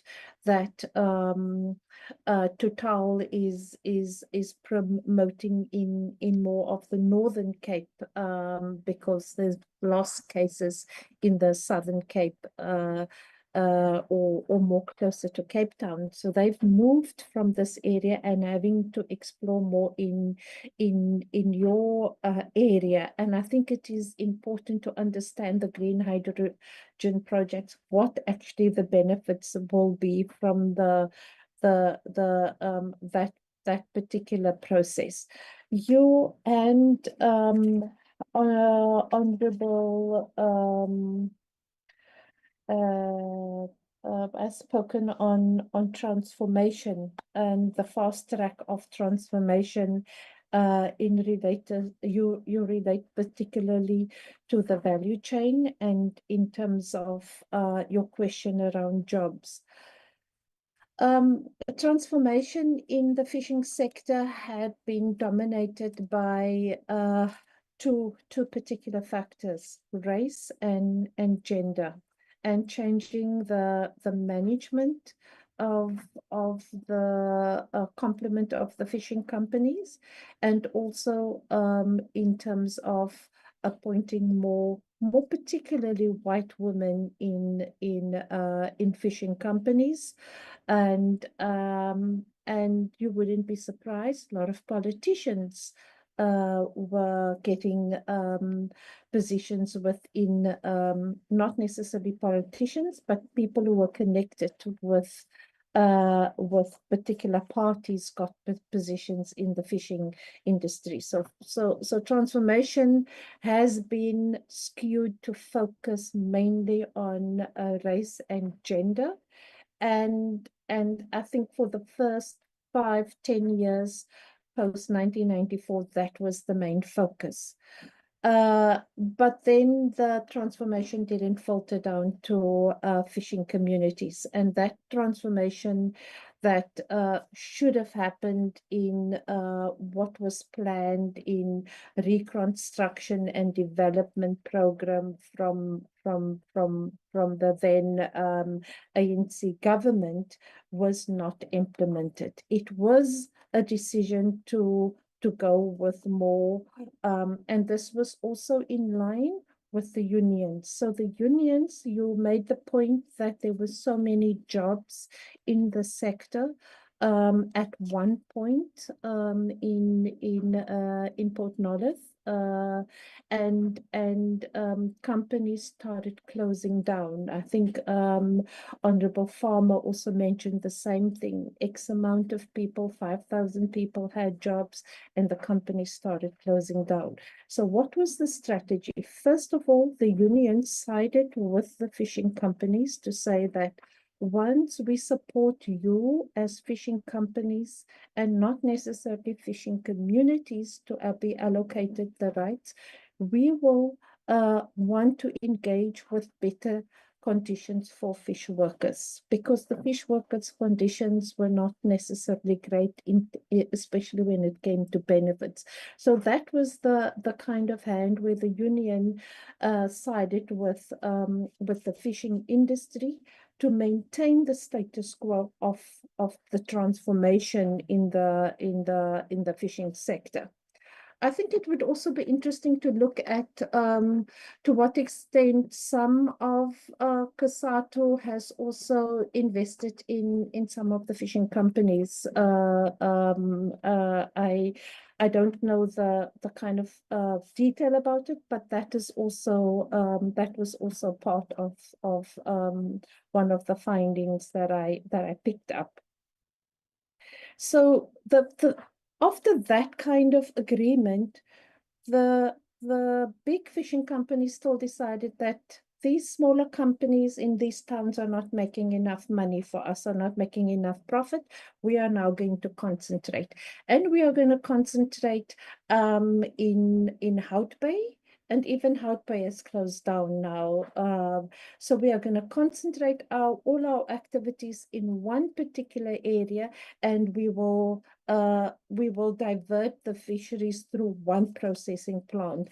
And all of these companies became empty, and not necessarily was a great opportunity for communities to take over these companies and to use that as processing facility. There was one in Dwiringbai, I couldn't get to the name earlier, Dwiringbai, where there was a community joint venture with the Abalone Aquaculture Initiative to look at how communities can benefit in aquaculture. The success of that I haven't followed up in recent years, and maybe Honorable Farmer know a little bit more of that than I. Haven't been to Dwiringbai in a while, but that was a part of where the communities looked at an opportunity together with the Department of Trade and Industry Investment to see to what extent there could be a joint venture between community and Abalone Aquaculture, and to see if that could work. As I said, I didn't follow through with that discussion on that, and that the jobs was a massive loss in these company towns, and it became in many ways some of the company towns became ghost towns. As we also know of mining towns, if the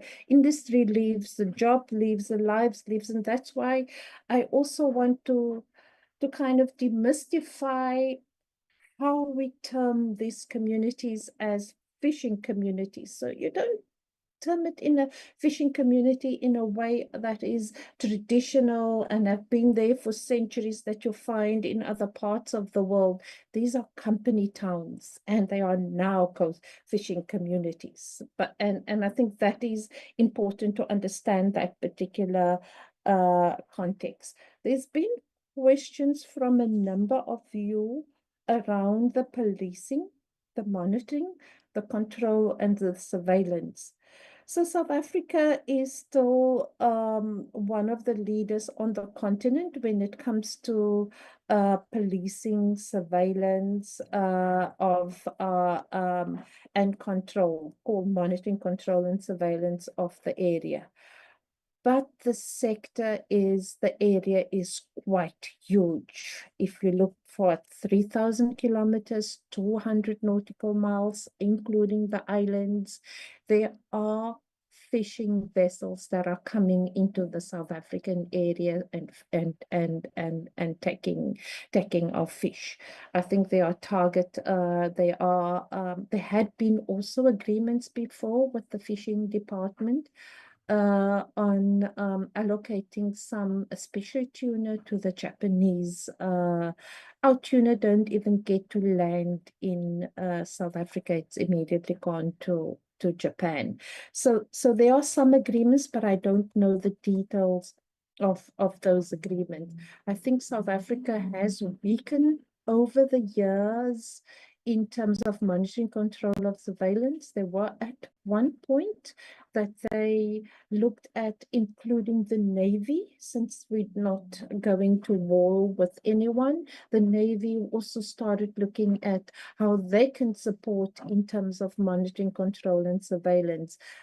But sometimes, it goes beyond just, the control. Sometimes there are also political decisions, as we've noticed, some of the ships that lands in Simonstown, very close to where I stay, had nothing to do with policing. These are also some agreements that are being made.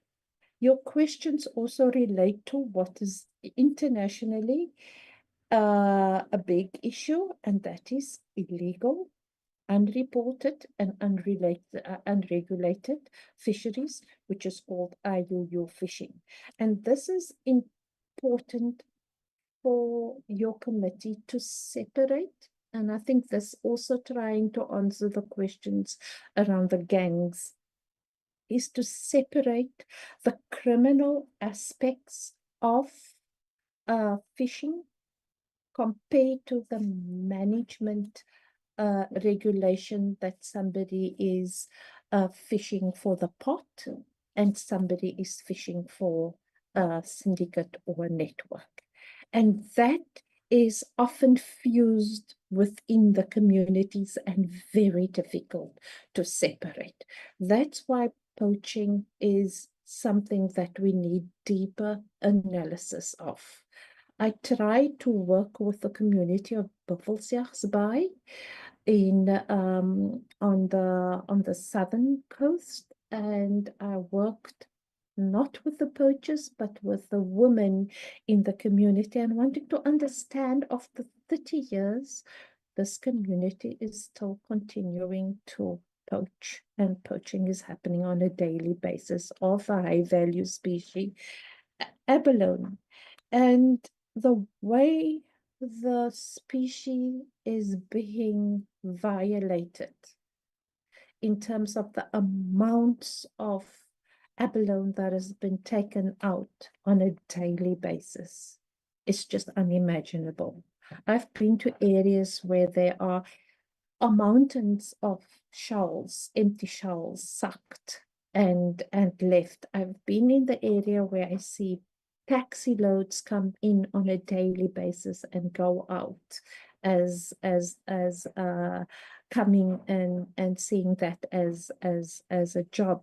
So when you look at abalone particular, and I think the abalone is a little bit more of the focus of the gangs is now on West Coast rock lobster. So the link between gang and criminal syndicates involved in abalone and West Coast rock lobster on the West Coast is at an escalating rate. A community in Arniston who have also worked in the last 20 years was saying, please don't ask us to help managing the abalone species, because it was an initiative for community to help manage, to help lessen the crime. And the community said that we are too scared to manage because it's the criminals that are involved in the poaching. It just goes beyond our means of control. So too the police have been brought into dealing with the poaching. So all the initiatives, the police, the army, have been brought into communities at times too, and they still haven't been able to kind of find a way through this. So it is important for me in terms of analysis to separate the criminal aspects of it, and that needs to take one particular path in terms of the law and deal with that in an appropriate way. But when somebody is fishing for the pot and has no other forms of livelihood, then that also needs to be considered. But that, according to the permit and to the law, the fisheries official is not able to have discretionary power. Only a prosecutor has discretionary power to be able to see whether this was a fishing for the pot or fishing for crime. And in most cases, because of how rights are allocated, because of the exploitation by big fishing companies, because of failed promises to communities and failed policies of that implementation, and especially how policy has been implementation, these fishing communities have been marginalized, not only by the state, but also by its own and under siege by the gangs that are involved in West Coast rock lobster and in abalone, and so too in snook. And there is you must have come across Honorable Farmer and Mabelo, Honorable Mabelo, how there's a link between the drugs and fisheries in the communities, and people who come in during the snook season in Lambert's Bay also bring drugs and bring other particular issues in the fishing industry. I'm coming to the point about a multi-stakeholder body in terms of the blue economy. I think with the Oceans Master Plan, there was a number of people who's been selected, leaders that have been selected to kind of develop the process. I don't know if that body is still, and it seemed to be have been multi-stakeholder, different stakeholders that are there. One of my criticism about a multi-stakeholder approach is that often you find those who are quite familiar with the meeting setup, with the language, with the format, and have a little bit education, can articulate well. Most probably the meeting is in English, and you have a fisher that is not necessarily can articulate, but not as well. You reach inequality in that, and in most cases decisions are already made beforehand, and there is agenda as to what the meeting is about, and then the fisher people represented on that meeting are only there to rubber stamp decisions and not necessarily part of the decision. So we also need to get governance systems and processes that speak to the identity of fishing communities. and not necessarily in a multi-stakeholder forum. There are in these cases where their issues need to be surfaced, but it need to be at an equitable level. Issues around entrepreneurship and also entrepreneurship for youth, for women and people with disability.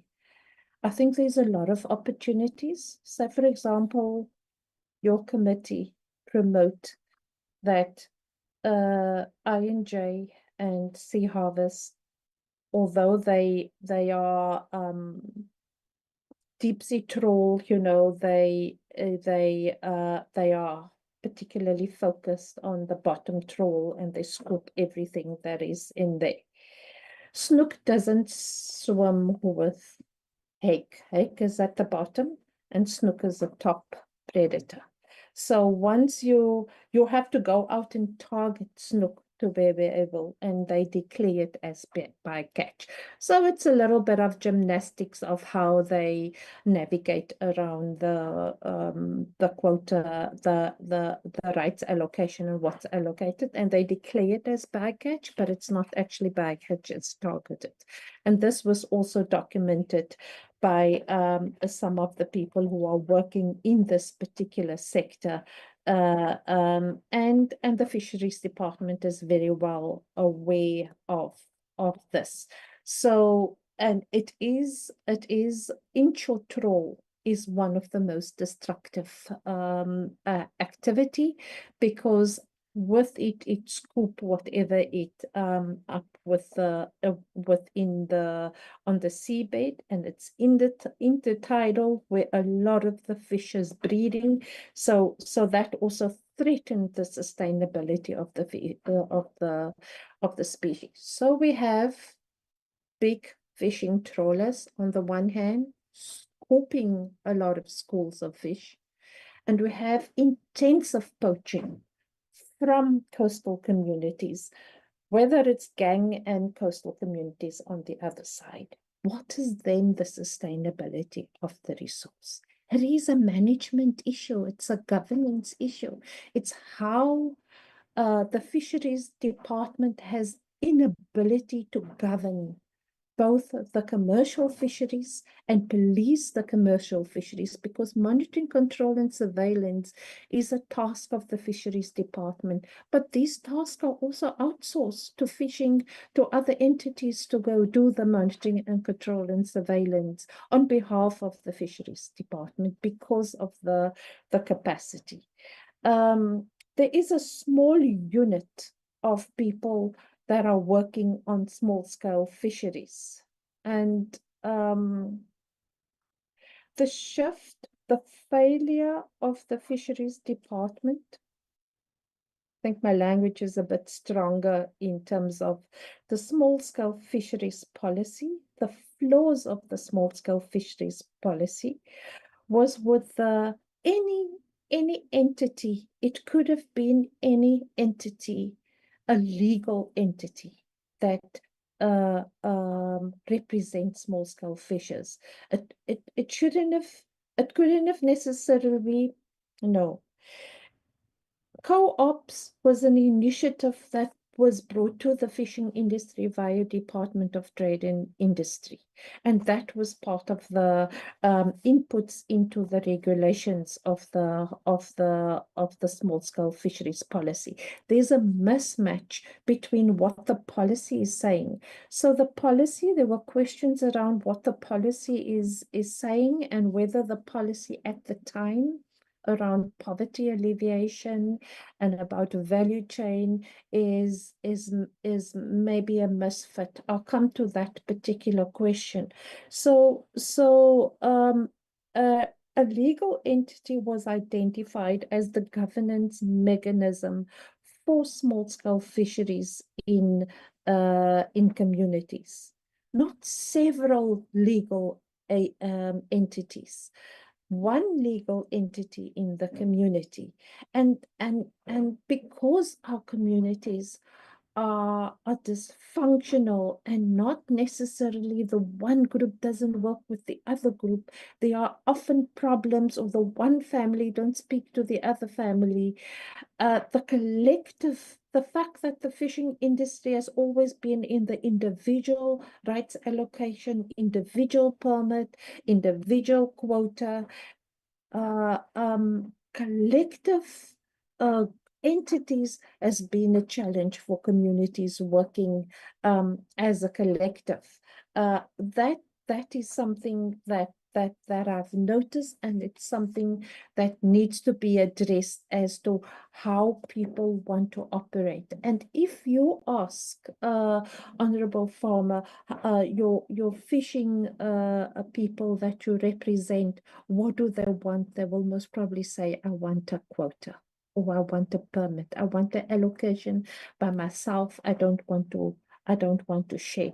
And that is also the other element that I have to bring in here, that the mismatch between a collective idea of the policy and what community wants in reality is often not the same.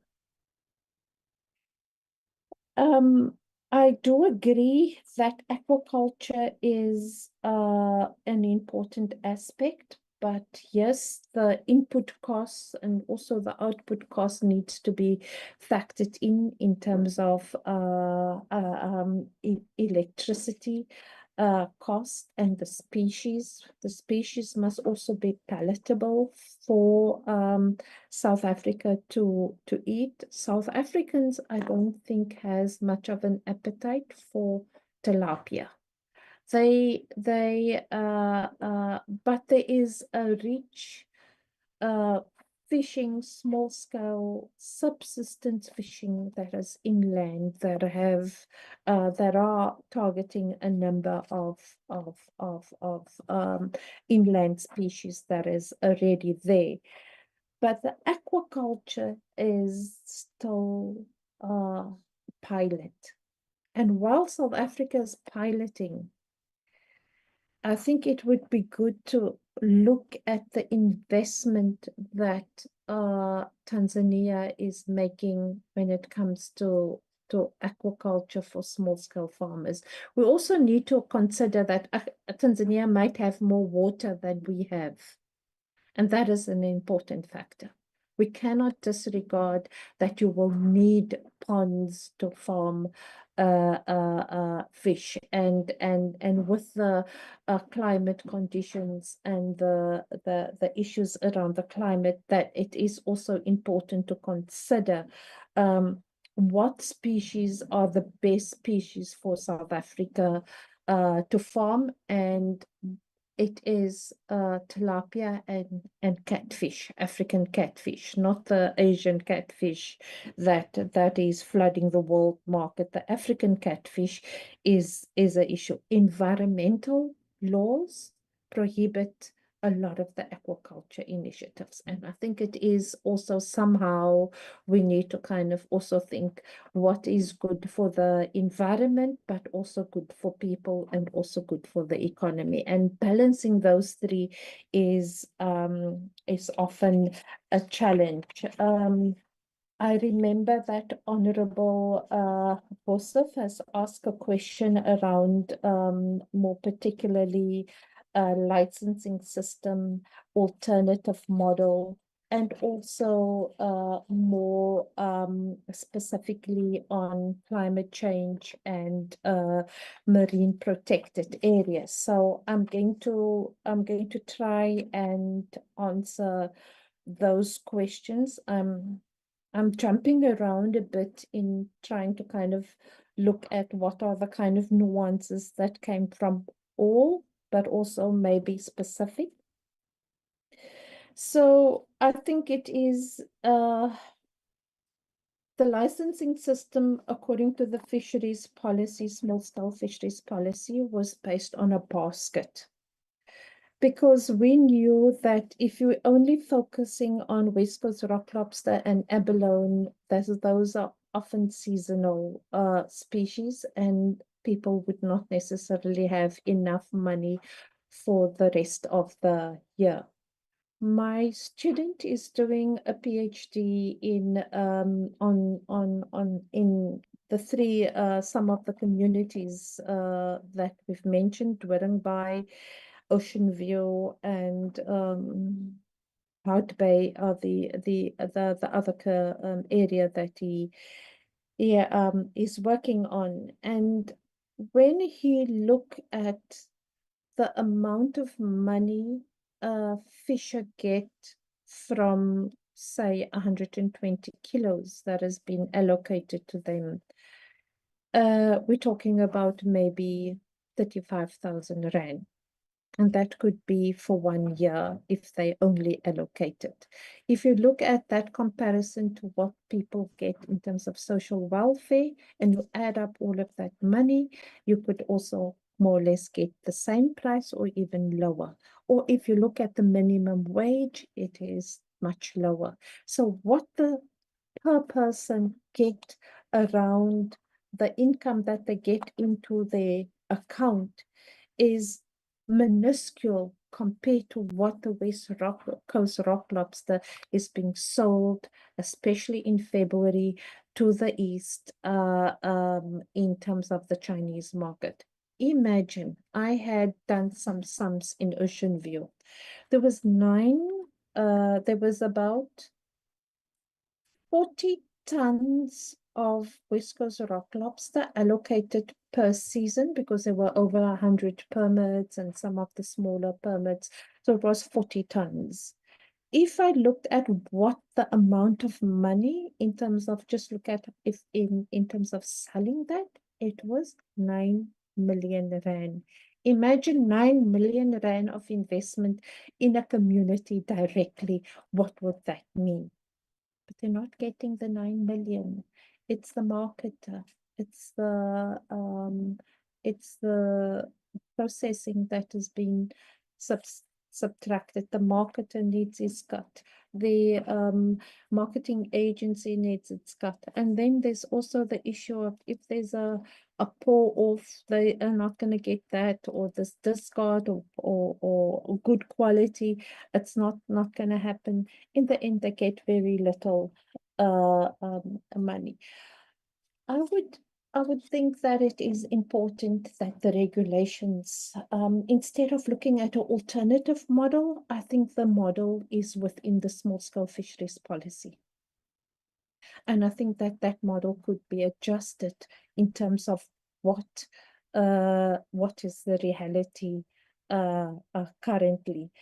And I think that the cooperative model needs to be looked at. I don't know too much of the details, but I know that there's been a lot of problems, a lot of dysfunctional issues around the cooperatives, and also with the interim relief permit. I think that if proper social science research and investment in terms of determining what is the best governance structure for this, it would be important.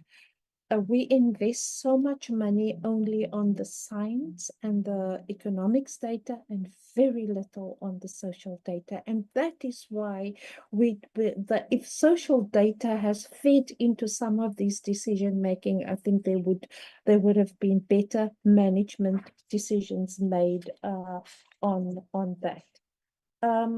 Climate change is a difficult one to, and I have tried over the last 15 years to look at climate change. Climate change is there was one species like the small pelagic that moved down to the southern coast for a while and up to Mossel Bay.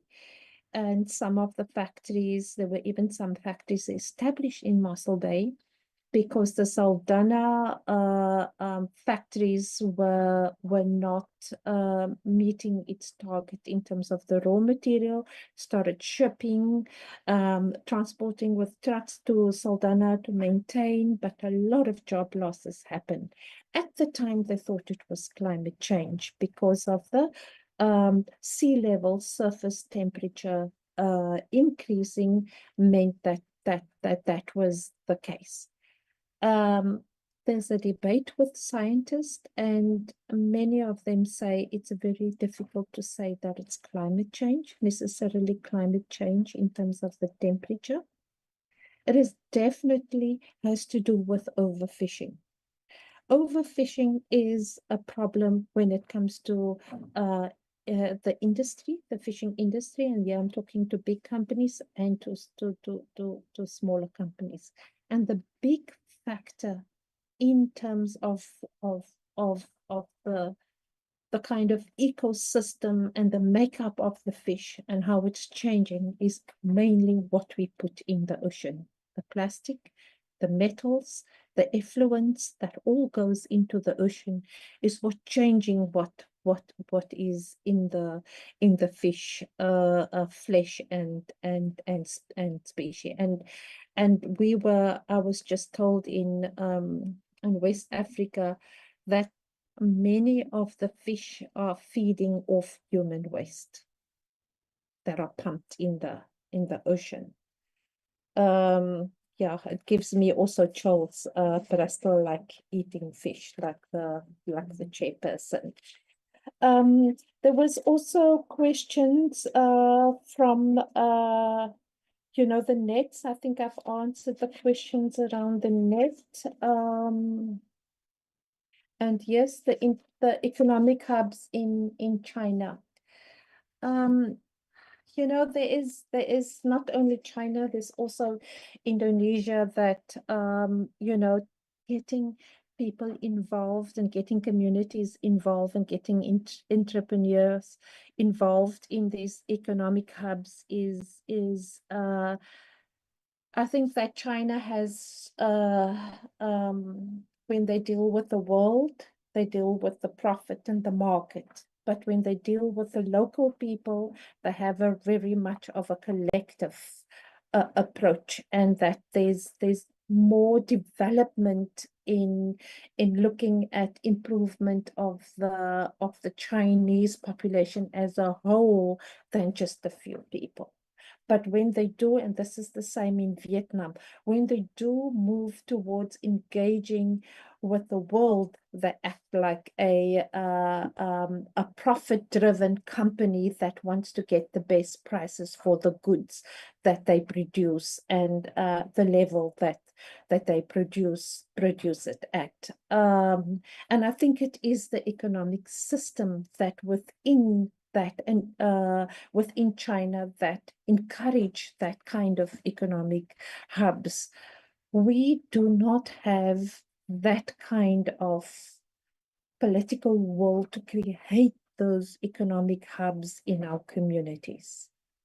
And I think just the amount of money in terms of what fishing has been allocated to communities, and if those communities that money could have been looked at or spread differently or invested differently, these communities would have been thriving communities at this time.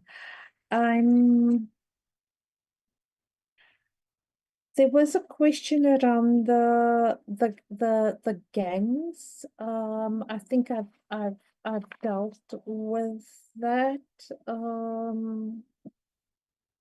And then there was a specific question about progression. And this has been coming up in a couple of meetings that I have been in, that people don't just want to survive. They also want to see that for now, I want a smaller boat and this is sufficient. But once I'm in a good footing, I also want to have a bigger investment. I also want to diversify in other areas. And I think that, the initial of poverty alleviation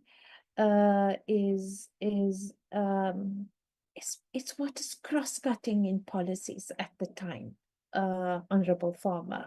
Cross-cutting. We want to alleviate poverty, and we want to create wealth through entrepreneurs. Can't we just create the wealth from the fish that has been harvested and provide proper cold chain together with the value chain and accessibility to the markets, and draw the people, the South African population to coastal communities because of the fresh fish that they are able to provide them. I think that there are so many different opportunities along the value chain. We've even worked in a climate change a project in Honeston and in Strathspey, where we look at to what extent we can use low technology, low energy to make products of the shells, the kelp, soap, and oils that women could make in terms of diversifying. That was a very and jewelry that they made, and that has also progressed through a number of other activities to kind of look at opportunities. But it's often not the South African government that is investing. This was investment through the FAO with Norwegian funding to look at climate change diversification. I think it is important that as a country and as a government, we need to make our own investment and development. There's a lot of investment in plastic pollution in the ocean. There's a lot of foreign investment in that. There's a lot in ocean conservation. There's a lot in small-scale fisheries, but it doesn't go to small-scale fisheries. NGOs and other organizations grab the funding that comes from outside for small-scale fishers, and it doesn't go directly to small-scale fishers. That was also a question that was asked. I hope I've covered most of the questions, but it's been really insightful questions that all of you ask. Thank you very much.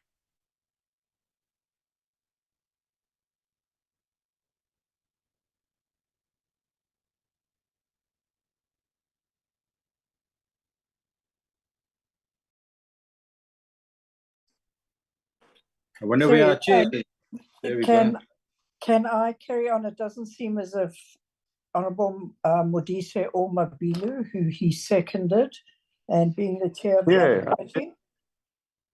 Are you there, Yeah, Honorable we're here. Modise? Yeah. Yes. I'm here. Can you hear me? We can hear you. Can hear you, Chair. Oh, thanks. Oh, all right. No, thank you very much. Thank you so much. I killed myself. Coming to the office was not ideal. It's worse than where I was at home, but I'm already here. So let's continue. Prof, I don't know, members, is there anyone who want to say, Piers, your parting shot to the prof before she leaves? From the response, I know they were quite lengthy, they were quite I would like to detailed. Hello? Chair, I would just like to thank her for all this information. I think it is good to hear how many effort are put into understanding these things. And as much as one would be advocating the plight of the people out there, one also wants to be responsible and have a look at the wider picture and how we can merge the different issues for the betterment of the future and to sustain the industry or the resource. I would really love to get in contact with you, Professor, again in future, and maybe work in some way with you with the small scale fishers. But thank you very much. Your contribution in this meeting was very much insightful. Thank you, Chair. No, thank you so much. You have spoken on our behalf. So, Prof, I'm sure you agree with us that they're now open. We can always ask Juste to Yes. come to you on any issue that we have. Yes, I'm at the service of your committee. This is part, we can't be ivory tower academics. We are here to assist the governance processes and also, challenge some and ask the critical questions. So, and thank you very much to all of you for your openness and accepting me on this platform. No, thank you so much, Prof. Thank you. We'll definitely speak soon. I'm sure we'll develop a program from the presentation and everything that we wanted to do, and then we'll definitely come back to you. Thank you so much for your time. We truly appreciate it. Appreciate it. Thank you. Bye-bye. Thank you. Honorable members, can we then go to agenda item 2? Agenda, Mr. Mabilo.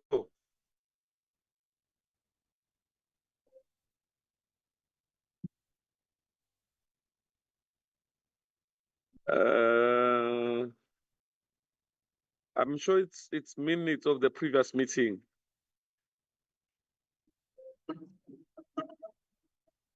So, member, note that.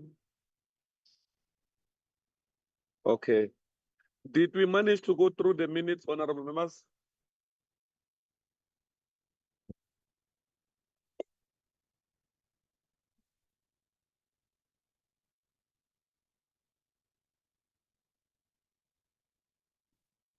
Members.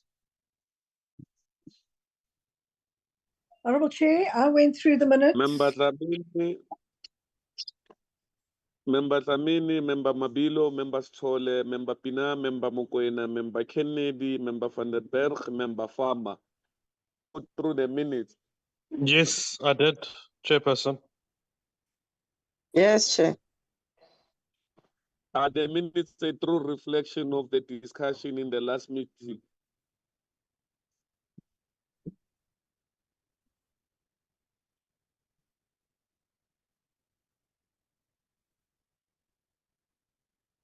Honorable Chair, as I said, I went through it, but I was stopped from speaking. I move for the adoption of the minutes. Thank you. Member Boshoff moves for the adoption of the minutes as a true reflection of the meeting. Any seconder? Seconded, Chairperson. Member Pina seconds. The minutes have been adopted as a true reflection of the previous meeting. Let's move to the next agenda item. Mr. Bauer, do we have any announcement? No, Chair, we just got to do the second minutes and then we're done. There are no announcements, honorable members. When is the next meeting, Mr. Bauer? Chairperson, the next meeting is in 2 weeks' time because next week is the NCOP strat plan session. But there is still one set of minutes that's got to be adopted, Chair, the 19th. The next week is the NCOP strategic session. Our next meeting will be in the next 2 weeks. There will be a formal communication. With that, honorable members and colleagues, we want to take this opportunity to thank you very much. The meeting is adjourned. Chairperson, there's still one set of minutes to be adopted, the 19th. The minutes of the 19th. Yes, Chair, it still has to be adopted. But we just adopted it, the We Tuesday, adopted the 19, 4th. 2025. No, we adopted the 4th. This is the 19th I put up now. No, the minutes that I have with me here, Mr. Bauer, the minutes I have with me, the committee secretary, Mr. Bauer, informed the meeting of the chair's apology. Mr. Mabilo chaired the session, summary of proceedings, feedback from Mr. Juste and Ms. Leroux. Is not that the minutes? Chair, the first one I had up was the 4th. Okay, all right, it's fine because I only have one set of minutes with me here. I Members, okay, can we then adopt the minutes of the 19th of February, where Mr. Mabilo was chairing the session?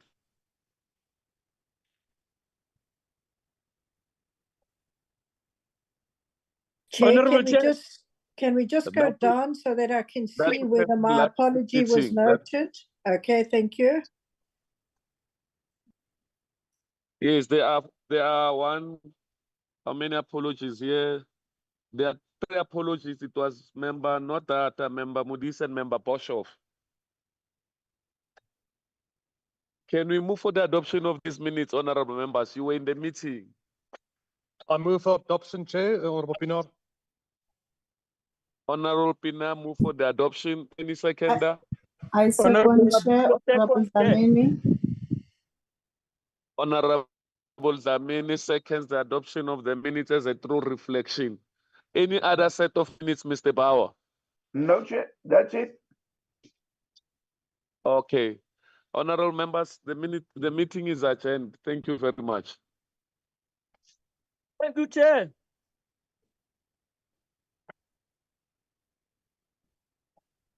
Thank you, Chair and honorable members. Thank you.